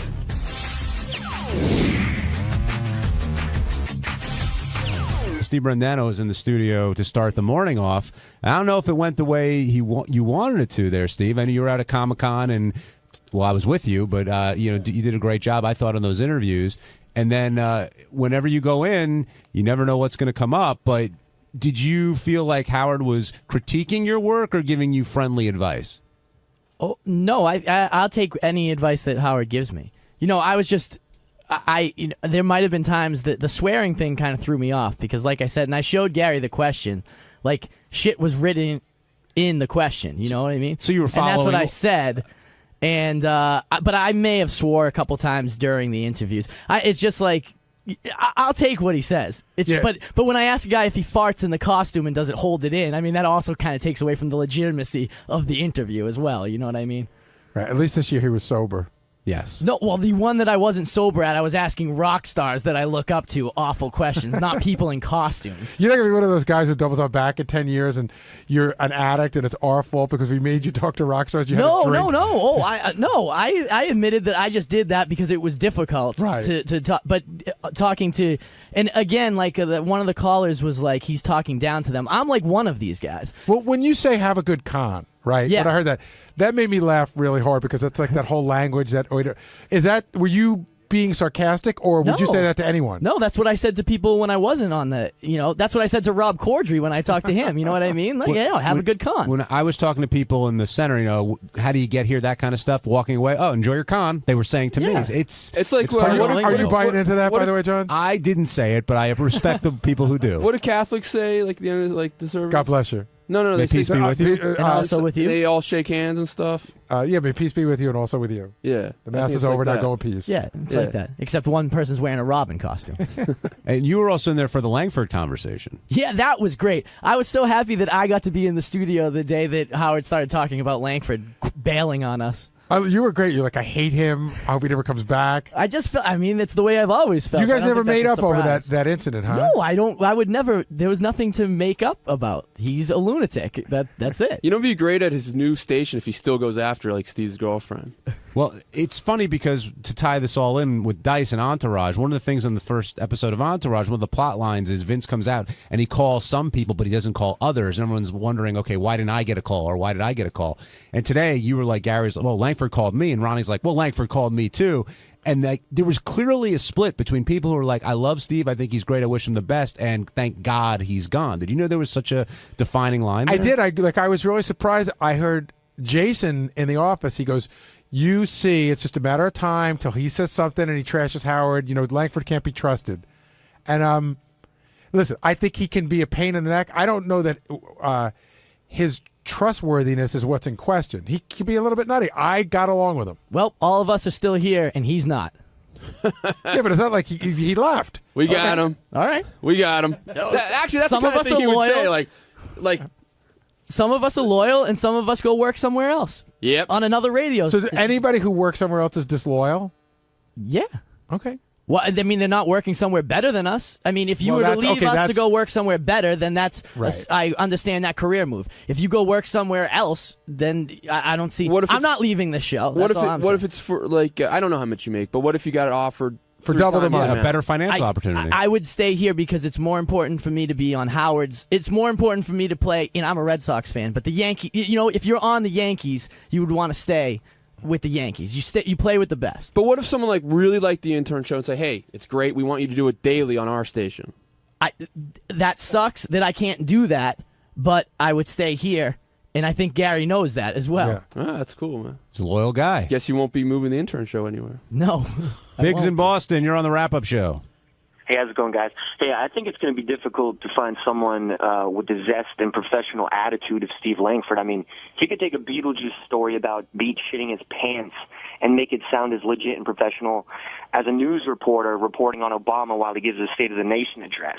He took it so fucking seriously, and that gave his stories this sort of legit sense of reason in the crazy Howard world. I mean, those are going to be tough shoes to fill. At least that's what I. Yeah, I mean, he the big thing for him is he was a legitimate investigative reporter, if you consider hard copy legitimate. But for what we needed, he was a legitimate investigative reporter who took it very serious. Very seriously, and used a lot of alliteration. But I mean, you need somebody like that who's going to take this seriously and not, Shuli Moore, he works hard, but he goofs around a little bit. Lisa is the entertainment reporter. You need that hard-hitting bulldog kind of guy. And Tim said that they met with a couple people, and hopefully they're down the road to finding somebody who's going to replace Steve. But Steve's going to be missed. There's a couple of interesting names that came up too, but I agree. I think Steve will be missed. Some of his early reports. I think that his Elliot Offen expose in the back of the cab is legend. I think the Sour Shoes prank call is legend. What else did you want to say, Biggs? And there was nothing ironic about the man. You know what I mean? And I think that's what, my 2 cents, it has to be someone that takes it completely seriously, Well, he did take it completely seriously, and part of that was ironic. There you go. All right. Thank you, Biggs. Let's go to Jerry in Florida. Jerry, you're on the wrap-up show. Hey, guys, what's happening? Hey, Jerry. Hey, I was just telling the screener, the guy that answers the phone. Langford's like a real news guy, and he ain't really covering real news, if you know what I'm saying. Mm-hmm. He probably wanted to go, talk about the real news going on in the world and not the Howard Stern. No, he loved, I can tell you right now, he loved covering the Howard world. That wasn't an issue for him at all. He never felt like working here was beneath him in any way. He thought it was an honor to work here, and he said that to me often. Now, were you aware that he was frustrated by waiting to get into the studio? And that was news to me today. No. I hadn't heard I that. did know that he was frustrated by some of his stories, not getting... Like Howard said, there were stories that, Steve would ruin your life. He didn't give a shit. Yeah. And there were a couple that they said, hey, maybe this isn't such a great idea. And that he took very seriously because I'm a reporter. You can't stop me. But everybody gets stopped at places. Yeah, I think that's part of the job, just being a news reporter. But I wasn't aware that he was, frustrated in any way. And he always had yes, he took things very seriously, but he had a good sense of humor. Yeah, he never complained to me about getting in. Let's go to Dave in Philly. Dave, you're on the wrap-up show. Hey, how you doing, guys? I'm a big fan. Hey, Dave. Thanks for taking my call. I just wanted to make a comment about Steve Langford. I think he was a great reporter and a great addition to the show as far as reporting goes, but I never thought it was right that he seemed untouchable as far as nobody could say anything bad about him. He just kind of brushed it off, and even Howard fell into that category. Well, so I'm glad he's gone. I don't think, in other words, people said plenty of bad stuff about him. It just never seemed to bother him. Yeah, I guess that's it. I mean, maybe we didn't get the reaction out of him that everybody hoped for, but he kind of seemed like he was on a different level than everybody because he was the one reporting on everybody, so he seemed kind of untouchable, and I just don't think that's right, and it doesn't go along with the show, really. Yeah, I never thought of him as untouchable. I mean, he always stood in there and answered the questions when we threw him at him, and there were plenty of people that came in to tell him how much they couldn't stand him. You disagree, Steve? Steve Brandano? When he was mad, the time you might have seen him blow up, he refused to go in the studio. You know, that's exactly my point. Well, that doesn't make him untouchable. Lisa G refuses to come in the studio 1,000 times. Again, what this guy's saying is, if he harasses me about my girlfriend, I can't go harass him about his wife. No, I wouldn't do that, first of all. But no one got that back at him. Well, I don't know if it was about him as much as like there wasn't necessarily a venue to do it. Right. Yeah, in other words, he's harassing you technically under the guise of a news story, where you'd just be harassing him to be a revengeful dick. Well, I wouldn't do that because I'm not a revengeful dick. But that's what the caller's saying, right, caller? Yeah, that's correct. And you brought up a very good point about it. When the one time Howard was trying to get something out of him, he wouldn't come into the studio. That's just cowardly. He could dish it out, but he couldn't take it. And that always drove me nuts. I agree with you, caller. All right. Thanks, Dave. Shuli, can you shed some light on this? Did you think Langford was untouchable, as this caller is saying? I don't think he was untouchable. I don't think he was happy in the process of maybe him being touched, if you will. But he didn't show that very often. When people picked on him, it seemed to roll right down his back. Was it different when he went back to the newsroom? No, you know what? Steve, I learned a lot as far as reporting from Steve, but he was a weird guy. I mean, he was the type of guy that had his, book of like morals of the way you should do things.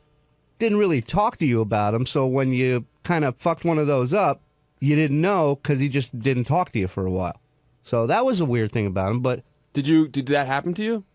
With me? Yeah, he got pissed at me. What's an example of like, wow, this surprised me that he would get pissed at it?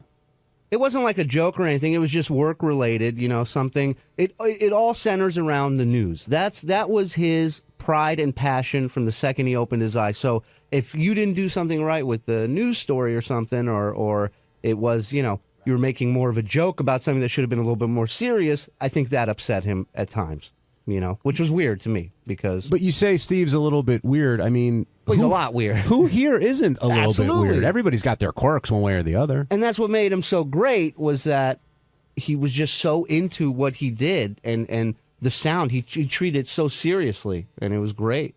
Carol in Philadelphia, welcome to the Wrap-Up Show. Yeah, hi. I'm going to miss him because on Howard TV, he used to punctuate every other word with waving his hands around like a maniac. Yes. I love that in a man. Yes. You should have seen him in the green room before he'd go Those into Hitler his speeches headlines. must really get you off. Shuli, were you aware that Langford was upset at waiting in the green room before going in? That's something that was brought up and refuted, I guess, by Gary. That I never heard. I know he was bothered by, some stories he would have liked to pursue, and people were telling him to back off. That he was upset with. But again, it centers around news. To him, there is no off limits when it comes to news, unless it has to do with him, I guess. Let's go to, I don't have a name there, so we'll go to Martin in Washington. Martin, you're on the Wrap-Up Show. Yeah, I think, I'm sorry, I'm switching back to Steve Langford real quick. I think that the tone and the tenor changed in Steve's reporting when the whole George Takei thing happened, when he was called on the carpet for getting his daughter that interview with him. Oh yeah, that was And he was very upset by that. He didn't say anything like Shuli said. He was just sort of morose, but he was kind of pissed about that. Yeah, but we all get pissed. You get pissed once. Does everybody work at a job where they never get pissed? Yeah, but he was humiliated in front of his daughter. No, he wasn't. He already got the interview. And everybody here's got a button. It's just a matter of time before somebody pushes it. On Wednesday's wrap-up show, we talked about Denise Richards and how hot she is, and if she'd fuck any one of us, if she'd fuck Howard, and then that sort of got into if Howard's going to have a baby or not. So, here you go.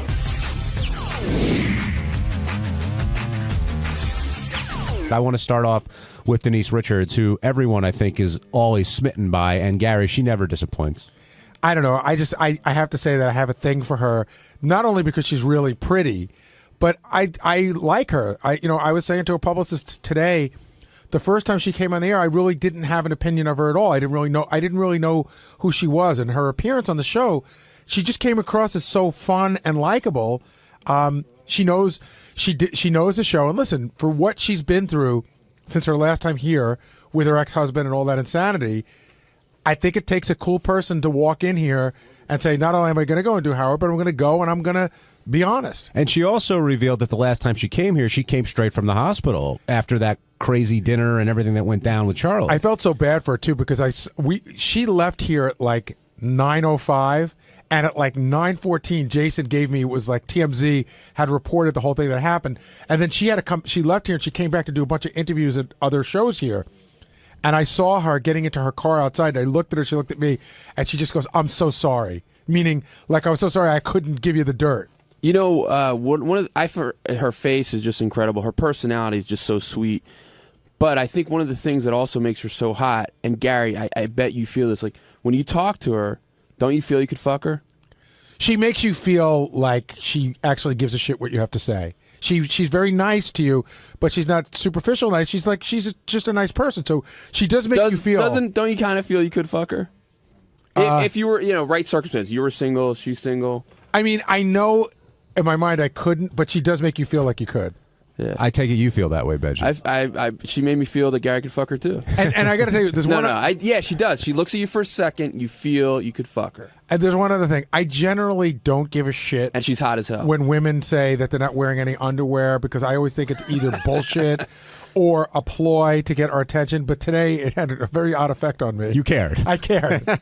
Yeah, what is it about her that makes her so sexy? I mean, part of it's her look.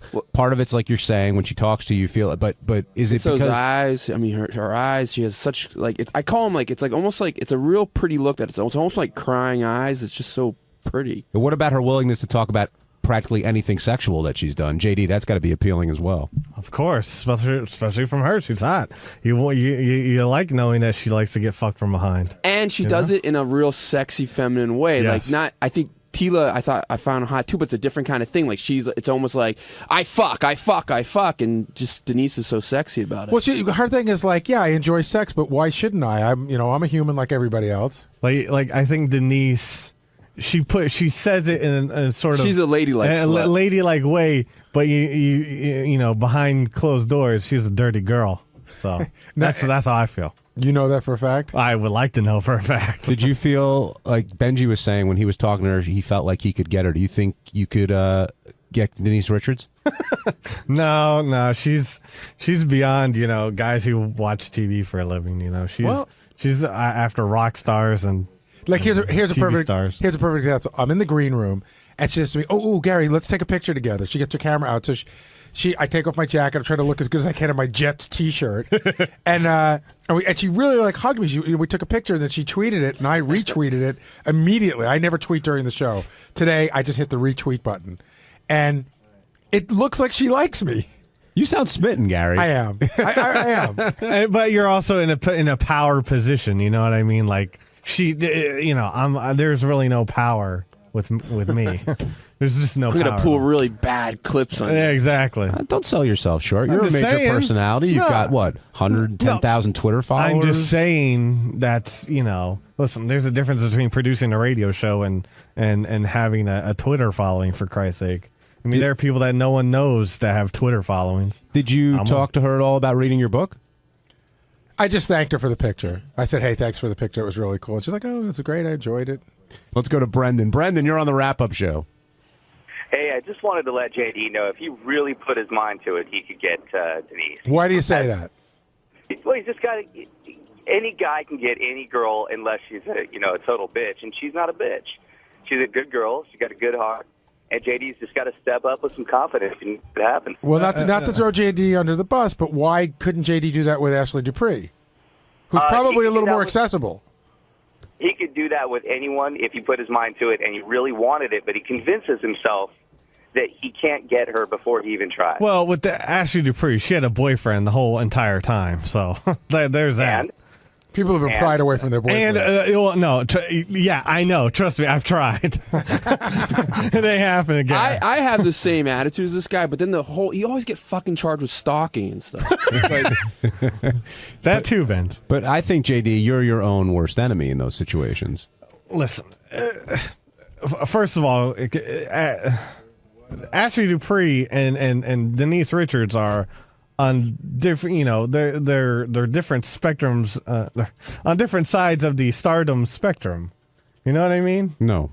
Well, she's like an actress and stuff, and Ashley isn't necessarily an actress. She's more lesser known and whatnot. And what's your point? Denise Richards has a lot more opportunities. She's got a lot of more impressive guys trying to fuck her, for Christ's sake. Right, but she sounds like very adventuresome and like she's up for a lot of crazy stuff. I will tweet her later today and see if she even responds to a tweet of mine. I bet she will. What? That's the only way I can contact her. On Twitter? I don't have any other contact with Denise Richards. Well, that's great because in the old days you'd have to go outside her window. There's that. Do you think Denise is into Howard? In what respect? Well, she said, Howard joked, well, if I was single, I should have called you. And if Howard was single, would they go out? Absolutely. Yeah. JD, you agree? Yes. So what do you think she sees in Howard? He's funny. I don't want to. He's I don't want to say he's good looking because that's a little gay. But, he's attractive. He has a lot. He has a lot of attractive things about him. Like powerful. Okay. Got a lot of influence. He's tall as well. She said she liked tall guys. Yeah, there's that. Yes. Funny. But she also I said that. But she also said that she likes how he just speaks his mind. He's very honest That and too. doesn't care about what and other she people seems think. to like a little bit edgy, which not Howard's lifestyle isn't that necessarily that way, but his mind might be. When they were talking about kids, Howard was like, talking about, leave the kids, get rid of the kids, and how great she looks as a mother of 3. But then Howard said that he and Beth had talked about kids. Did you pick up on that? Oh yeah. What did you guys think of that? That was, I thought, one of a big door opening because it's the first time he ever admitted, because before that it's been Beth and I, the great thing about us is we're on the same page, we don't want kids, and we're not going to discuss it. Now it's like, I wonder what it would be like to have kids. We don't want them, but I wonder what it would be like. Not only that, it's like, we have an open mind to everything. Nothing's closed off anymore. Somebody in the back told me this sounds very familiar to the I'm not getting married when that kind of changed and he started going down that path. And So, do you think he's Do you walking think a down that decision's path? already made, or do you think he's being completely honest and we sometimes fantasize about it? Not obviously not in a sexual way, like in just a life fantasy kind of way. I think they've discussed it. And I think they've had serious discussions. I know nothing. I actually know the baby's birthday. Oh, do you? Yeah, January 1st, 2016, which is the last day, the last day that we're on the air. Yeah. Well, he has said, he has always seemed concerned. Is this something Beth wants? Are you being honest with me? So he has told us he's checked in with her about it. But is he now saying yeah, maybe we should? Maybe she's saying, because she's said on the air, I would do it if he would do it. But she's never said I'm just so ready to jump into it. She said he would be great at it. And she's also said that she doesn't have a burning desire to do it. He's always said that she has said that she has no desire to have kids and very happy with the way things are, and we take them at their word. But who knows if my question to you would be, if she says, I've changed my mind and I really want to, this is something that I want to do you think that's a deal breaker, or Howard, based on wants to keep his wife happy, he would consider going down that road? I don't think it's a deal breaker because they just love each other so much that I think it would be hard for him not to be with her. But I don't think he's looking to be a father either. But if it were one or the other, I think he'd want to be with her. Well, I don't think. Listen, we're just speculating, but I don't think it would come to the point of Beth saying, "I have to do this or I'm going to leave."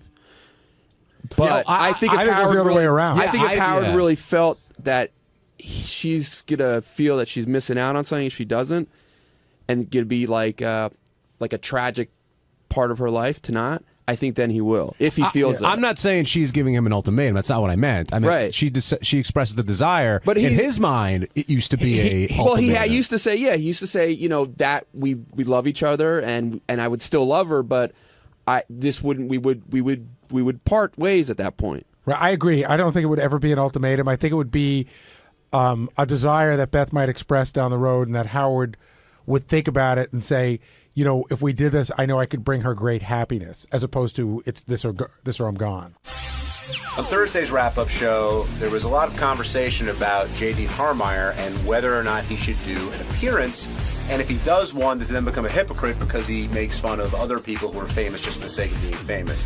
And after a lot of consideration, J.D. decided that he'd be willing to do the appearance, but there were a few quirks or requirements in order to do that. Is that accurate, J.D.? And this is what this is about. Watch for yourself. And if you go to an appearance, this is about what you're going to get.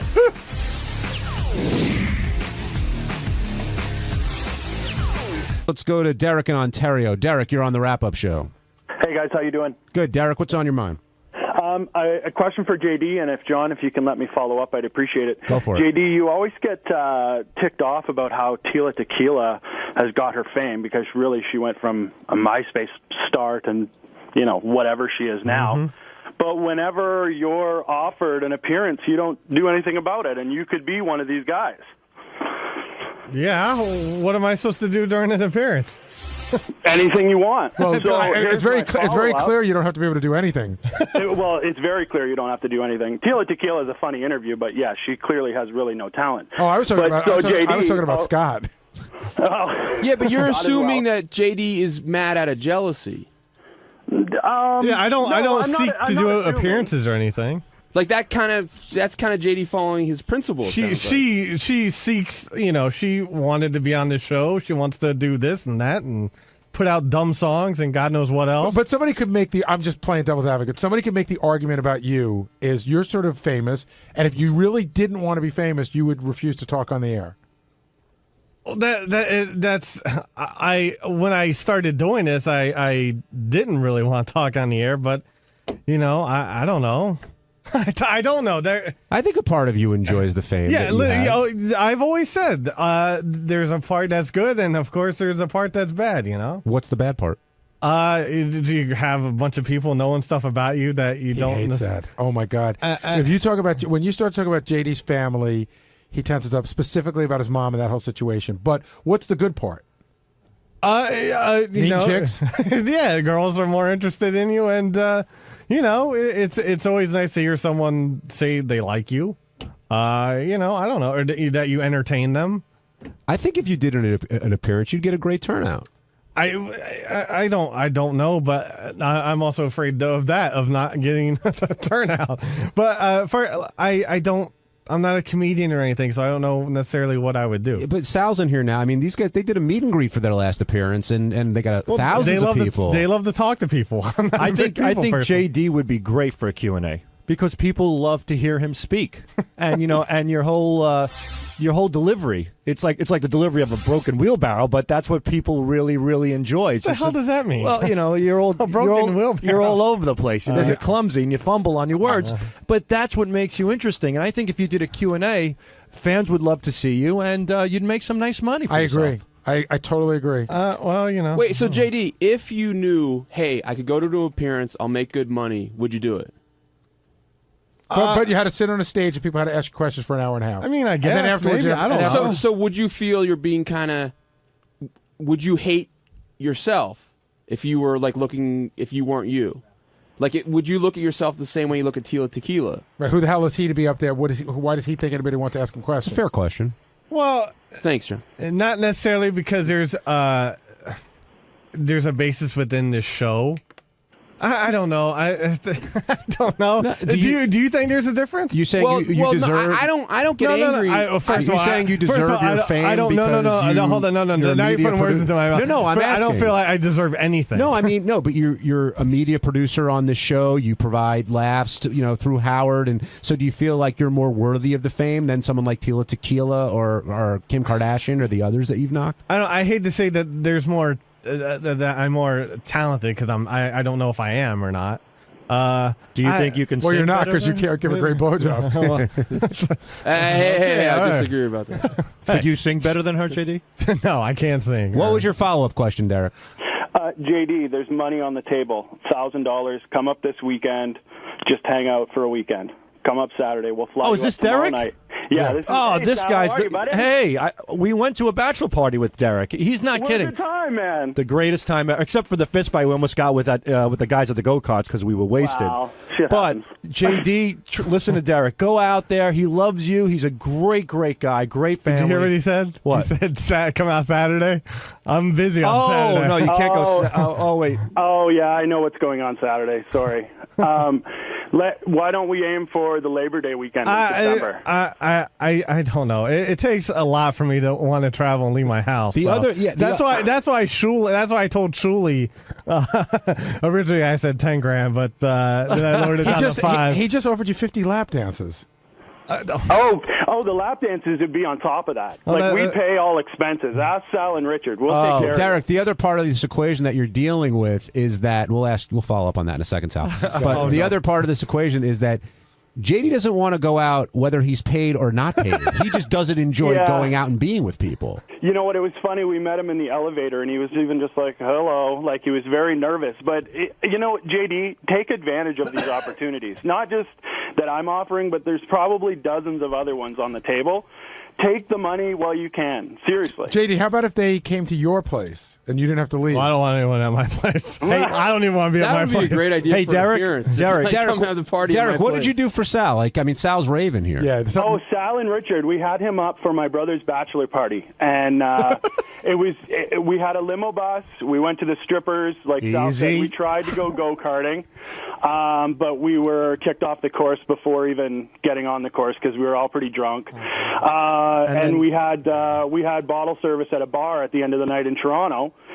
We put Sal and Richard up at the casino here. It was just a good time. They came out and partied hard with all of us, and it was also my sister-in-law's stagette. So at the end of the night, we all met together at the bar. So it wasn't just a big sausage fest. Like, we had the girls at the end of the night as well. So it was cool for my brother because he's the type of guy that can just kind of do what he wants. And to have an appearance with Sal and Richard at his stag, he was in love. So it was pretty awesome. If you don't mind me asking, how much did you spend on these guys?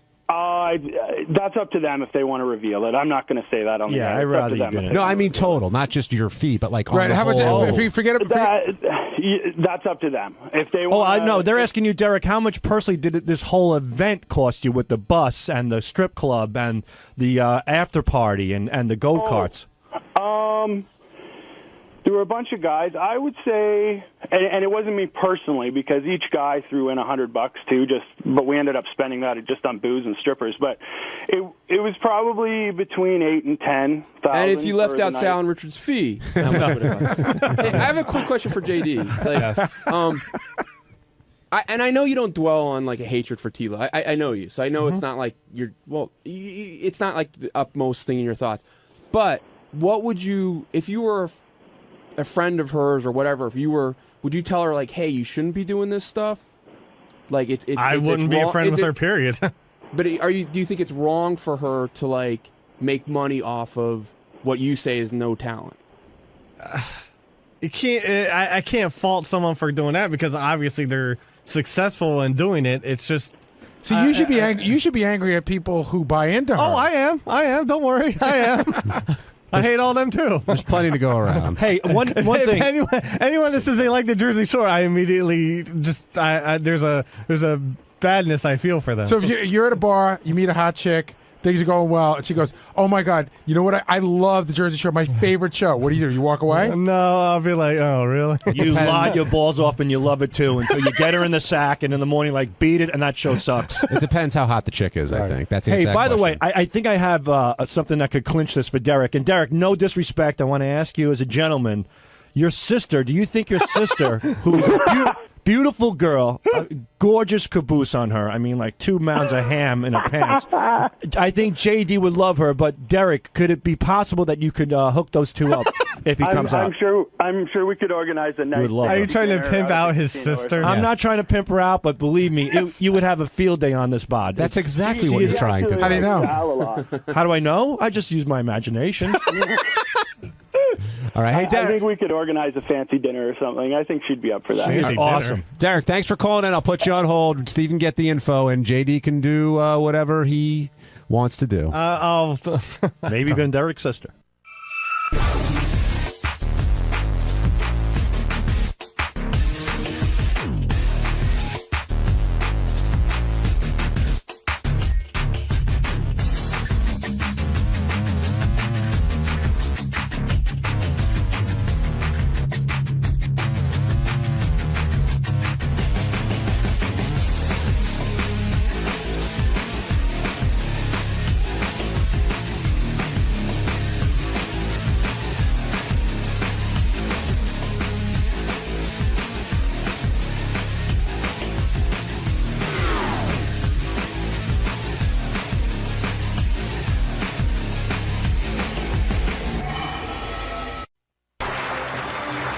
Ultimate Superfan Trivia Challenge hosted by Vincent Favale.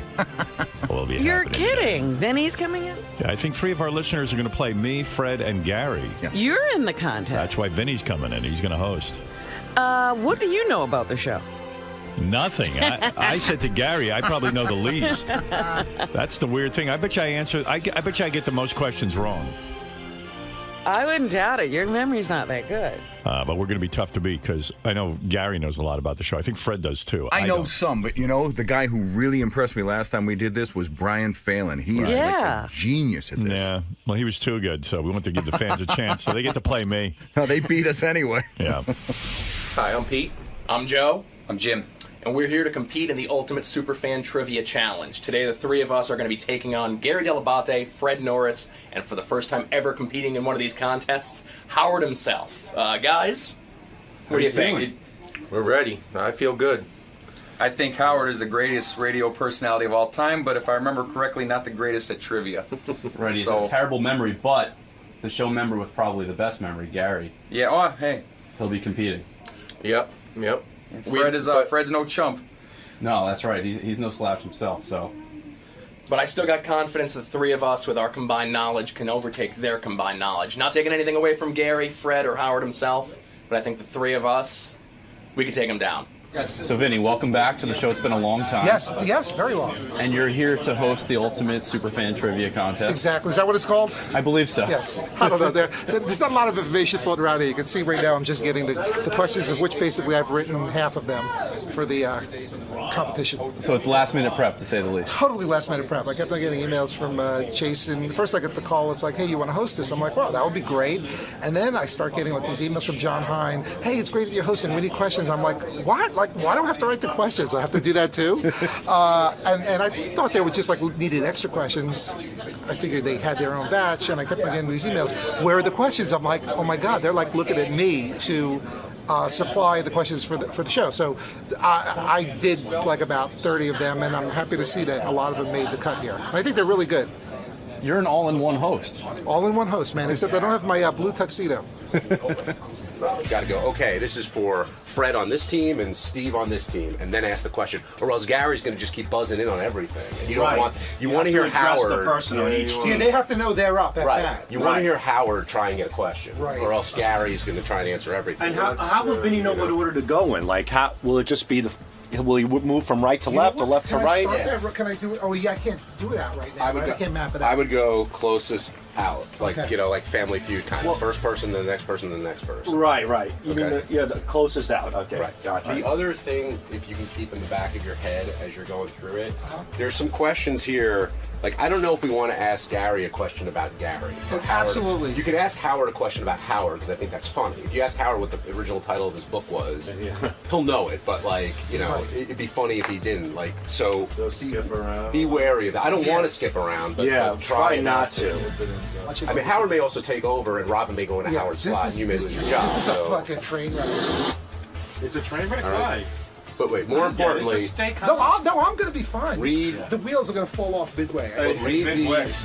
read through these and make sure Yes, you're I'm cool. gonna- okay, yeah, right. Come on, Vinny. You could A lot of them. I have confidence Do you in it will think Blake fail. Martindale ever said that Card Sharks was going to be a train wreck? Gambit was a bitch. Nice reference. Are you guys cool? You guys we'll good? all be in there. They're going to be on Fred's board. Okay, I'm going to be good, in good, your good. line of sight. Excellent, guys. I'm in your hands. All right, Vinny. All right, have fun. buddy. Thank you. Take care. That won't happen. So the way this is going to work is it's going to be a round of easy questions, 5-point questions. You guys will go back and forth. Tell me, I'm a contestant. Right. No, but you I go just want to in- make sure you're no comfortable special with this. advantage. Howard's up, then they're up. So how many of these? So Vinny's going to make the call on how many of these we want to do in the first round, second round. Howard, it's very complicated. It's very complicated. Yeah. Well, if I want to cut it off, I'll Yes. cut it Cut off. And then, so the final round was We've going to been be. down this road before. Should we set them? Bring them in there. Or do you ready to? Hey, can I? So when you interview, they'll be over there. This button will be there. 3 microphones. I have control over there. Wait, say that again? Okay, when you interview the contestants, Yeah. they're going to be over there on the right. Okay, got it. This That's the fader button. is for their mics. Okay. Okay, I have control. Then when you get up, you go over there. Use that. and pick up these headphones. And you'll run the board. Evan will be over here. I'll be over there. It'll be Okay, two. good. Excellent. See, it takes 2 men to do it. I'm taking 50% of the credit. Let's talk. Excellent. Well, you deserve it. Oh, look who's over there. Vinny Favale and Vinny 3 is in place. super fans. I'm hopped up this morning, huh? I'm like shot out of a fucking cannon. Should be this awake every morning. Vinny's on podium. Who's that? I'm responsible for this catastrophe. I'm 100% responsible.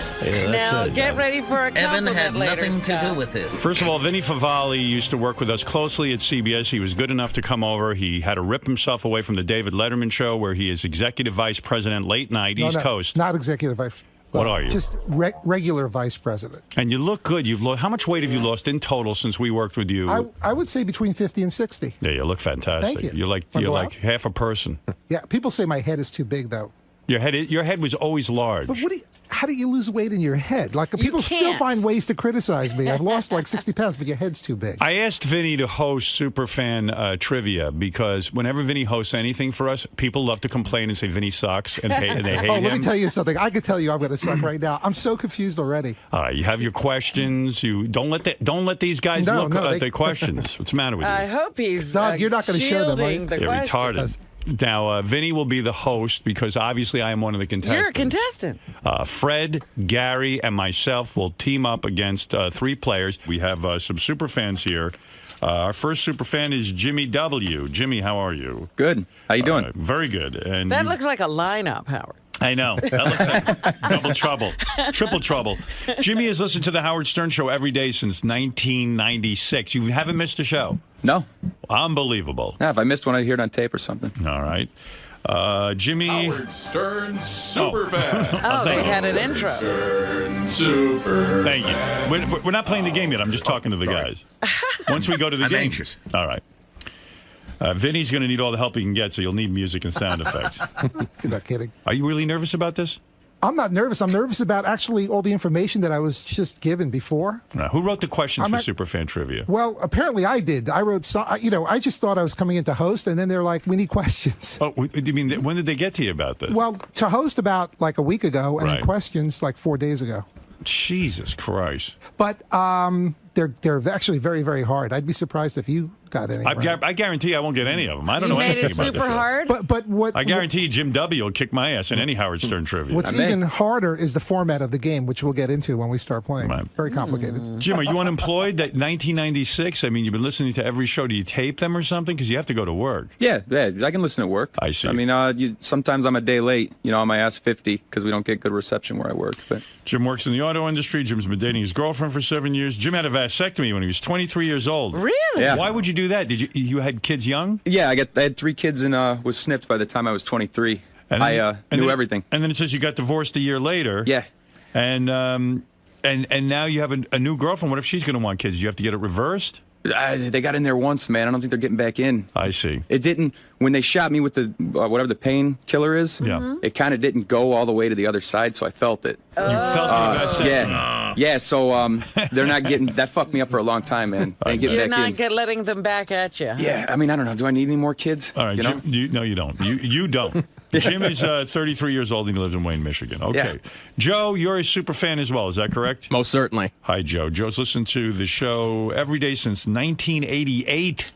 Well, not listen to the show, but it was the pay-per-views and TV special, you know, the old Channel 9 show, and then since we got it in our area, early 90s to now, I think I've missed one show. How do we find you guys? Is it through what? Did you email us, or has that how it worked? Contest on the email. I see. Okay. Joe attended the New York premiere of Private Parts in 1997. Wasn't that a great event? It was awesome. We were, my friend and I, Pete, we were front row on the red carpet where the turn came, where you guys came out of the car right into the building. We were right there, dab smack. It was awesome. You know, I don't remember a lot of the premiere, except the fact that it was big. I mean, it was like a wild time in New York City, wasn't it? It certainly was. The Pope Mobile that you came in. Yes. Awesome. Yes. I was very full of myself, didn't I? I hopped out of the Pope Mobile, did some interviews, and quickly jumped on stage to perform 2 songs with Rob Zombie at MTV. Yeah. And it was all on Can MTV. you imagine? That must have been insane. What am I doing on a stage with Rob Zombie? But there I was. Killing it. That's what Killing you're doing. Nailing it. Yes. Winning. Joe's been married 5 years. They're expecting their first child in October. Congratulations. Thank you. Joe's a huge comic book nerd. Most certainly. Me too. Did you miss Comic-Con? San Diego is, it's too big. It's less about the comics and more about the TV and the movies and everything else like that. Baltimore is coming up where it's, you know, it's more pure, like Stan Lee. Purist. Yes, Well, Stan has Lee. Comic-Con lost its way in a sense because of its big quality, that it's gone too Hollywood? The true fans don't really get enough comic book stuff. Is that what you're saying? I would have to say that San Diego's been that way for the last 3 or 4 years. Baltimore's the thing, right? Baltimore's a good one. You know, Mid-Ohio has a good one. There's a lot of like smaller ones that are coming up. And hey, Stan Lee is going to be at this one. Stan Lee, the legendary Stan Lee, the inventor of Marvel Comics, the man who really is responsible for Iron Man, Spider-Man. They're true, certainly original Stan Lee. Yes. Yes, okay.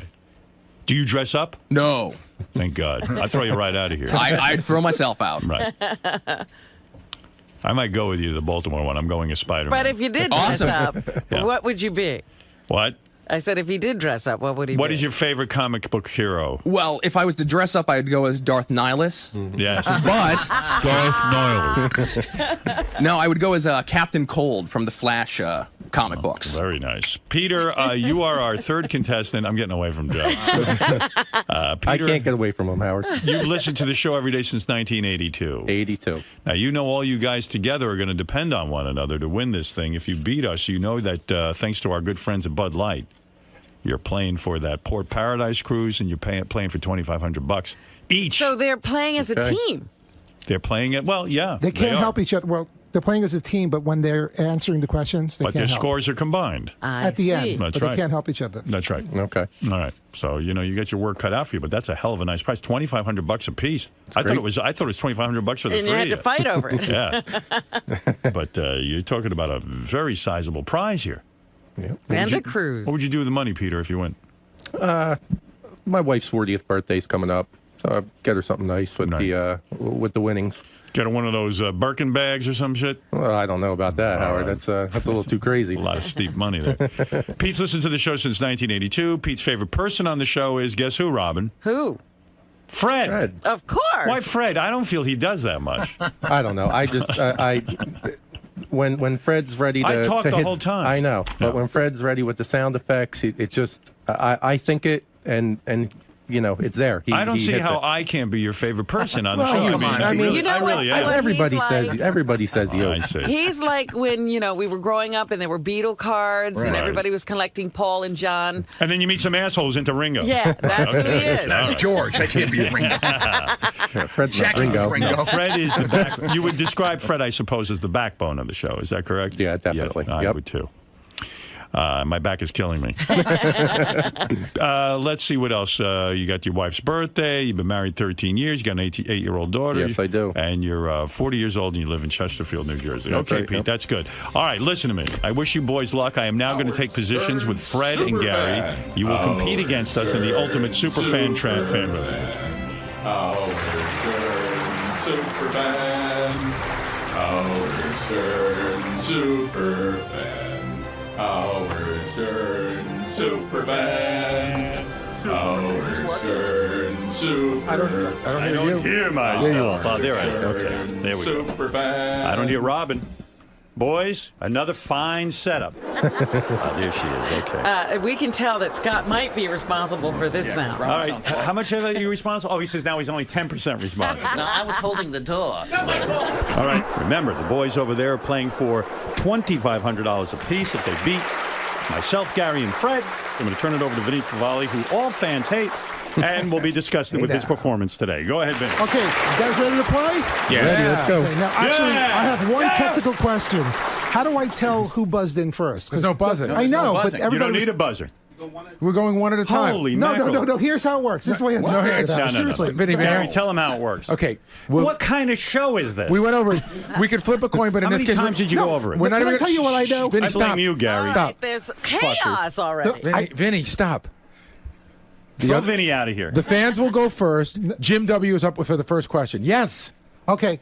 All right. John shaking his head. Yes, John and I talked about this. That's the way it works. Okay. No I buzzing. was told the first question is for the fans, but in teams. So, for instance, the first pair is Howard. I just told you what it is. Okay, the first question is for the fans. It's 5 points. Okay, No, you it's for ready? Jim W. Jim specific. W. Yes, I know. They're playing. You're as the a team. shittiest Okay, you ready, fucking Jim? You really are, Okay. Vinny. You suck. Jim, this one's for you. All right. Before he became Baba Booey, what was Gary's nickname on the show? Boy Gary. Correct. All right. For very 5 good. points. Wow. Okay, this one goes to you guys. This is John for Howard, right? Oh, my God, Okay. Vinny. You're the worst host. You Howard. don't even know the game. What title did you originally want to use for your first book, Private Parts? I'm going to say Mein Kampf.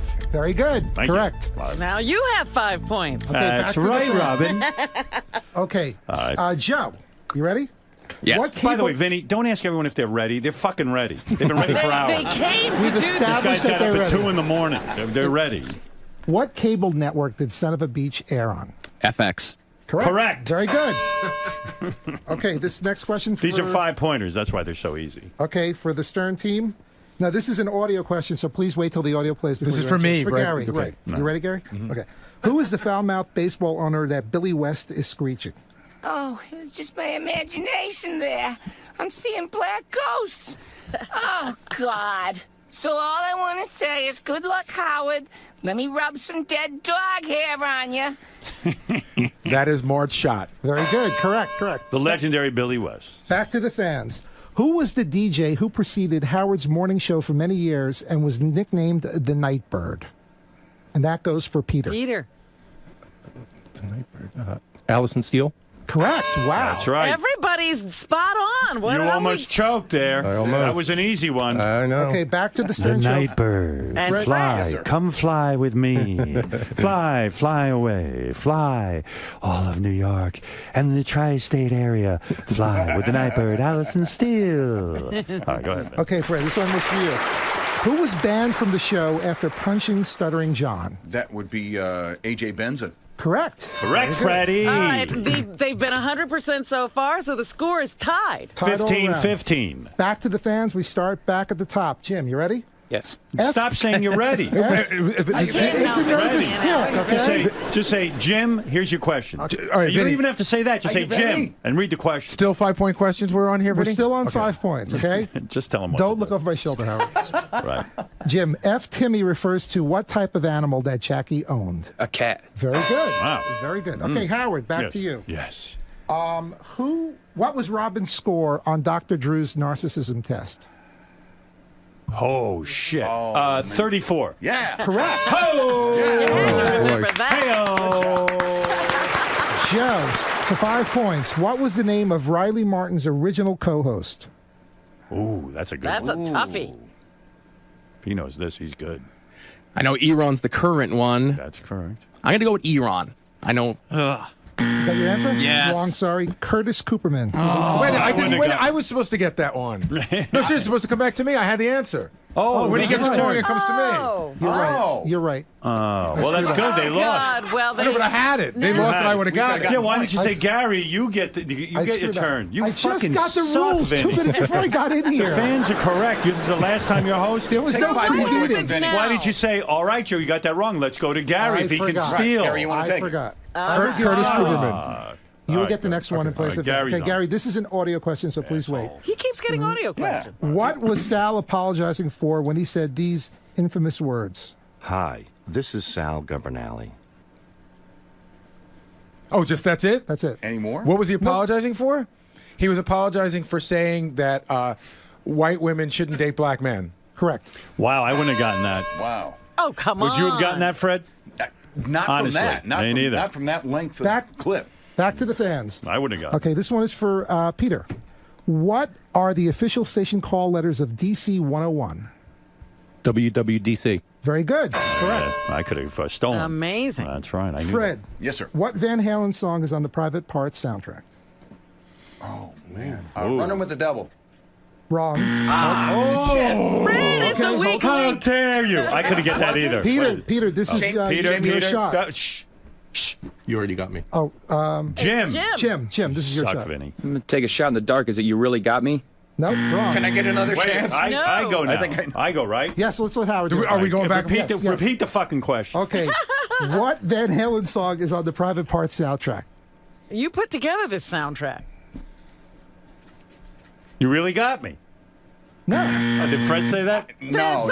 Said it. Jim said Jim it. said Yeah. it. I think I know what it is. It was in the now. movie. Let's go back to the fans, and then we'll go back Go to the. back to okay, Joe. Joe S. You know what? I don't. I just said the same thing as Jim. I suck. I have no idea. All right, I so suck as no- a host. You suck as a Keep host. going. Okay, I think I Gary. know it next time. All right, go ahead, Gary.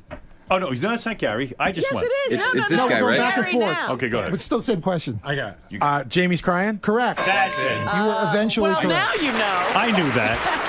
I can't believe I guessed the same thing the previous batch. Sean, help me. Who You goes see next how here? that happens? I thought maybe it Which would guy? work this time. All right, go ahead. Joe? Peter. No, Peter. Okay, Peter. Vinny, all you got to do is keep track of whose turn it is. Okay, Joe. It goes to Joe. Sorry. No, What it's is Joe just Peter. went. No, according to It's Peter. Peter. Hey, Vinny, I hope your play fails. Well, it is already failing. So who cares? Here at themusical.com. What is the first name of Benji's uncle that he wishes to remain unspoken? Detlef. Correct. Don't say it. Don't say it. Don't say it.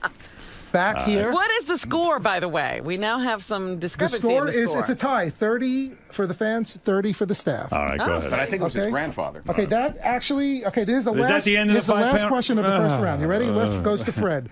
What was the name of the summer camp that Howard attended? Well met. Correct. Camp Well Met. We'll take that. Should we take a break now? Yes, All much right. needed break. And then we can Yes, sit. because there's a lot of Absolutely. tension in the room. Well, no, there's not a lot of tension. It's a tension between me and Vinny because I'm going to explain the game to him. All right, we'll be back right after these words. Listen to me, Vinny. We went over this 97. You guys did. I did. Yeah, why didn't they go over it with you? Yeah. Well, you know. were, and you started doing shtick for Howard. No, instead I of wasn't. listening to the rules. Well, if that was the first time I was hearing it, I still No, would have he been should have been confused. briefed before the show. Yeah, no. Come John on. John did that, but it was you it's did? a very confusing format. But I got it. I can't get the pairs. I can't Next get track time, of you the know what you pairs. do? You put 6 people up and let them practice. Yeah, to see that would have been great. Or we let John do it. Look at Will throwing me under the bus. So second round, just one, back and forth. Back and forth. Okay, just keep it moving. If Okay. they get it wrong, they get a chance to steal. Next time you host. And they let it fly. And then final round. Okay, Right, right. whoever's losing at that Right. point, you go to that team and you go, okay, here's your 25, Got it. whatever the point value You got is. Bud Light coming up This, first. so and I'll just Right. Hey, Vinny, Yeah. And then Howard will tell you how long. Just, no, one suggestion. Just try to mention the points more. Got it. You know, so people know what's. We're starting off with the tie. It's like doing radio on Right. baseball on radio. Got it. I do that all the time.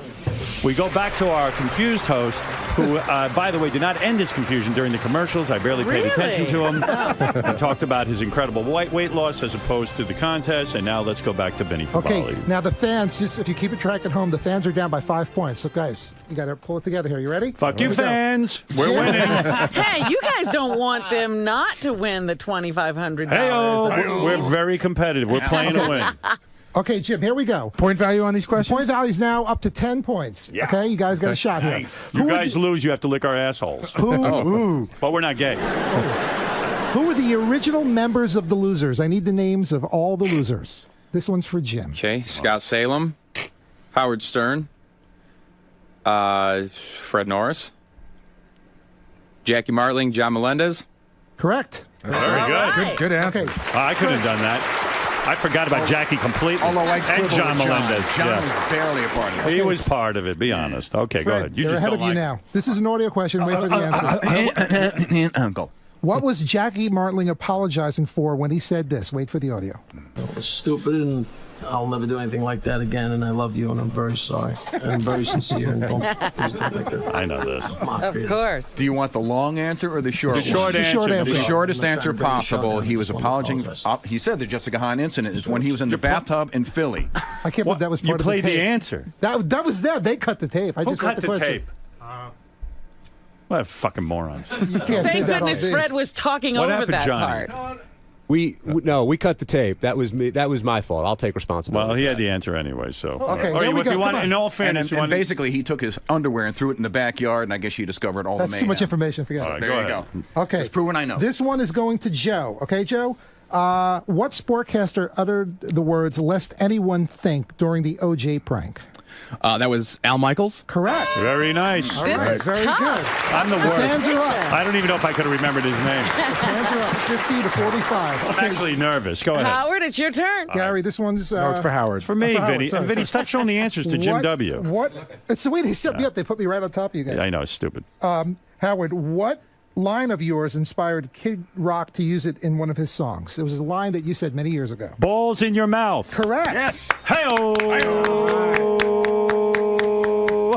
Very good. Howard Stern, super fan. Okay. Howard Stern, super fan. Guys, this is for 10 points. These guys are ahead of you. Okay? All right, who's up next here?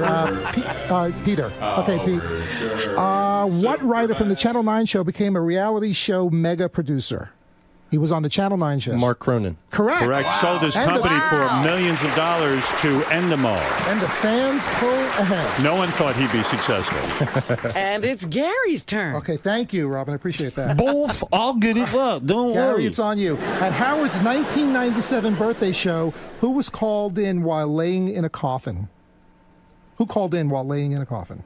Wait a second. At Howard's birthday show. Read At it again. Howard's 1997 birthday show, who called in while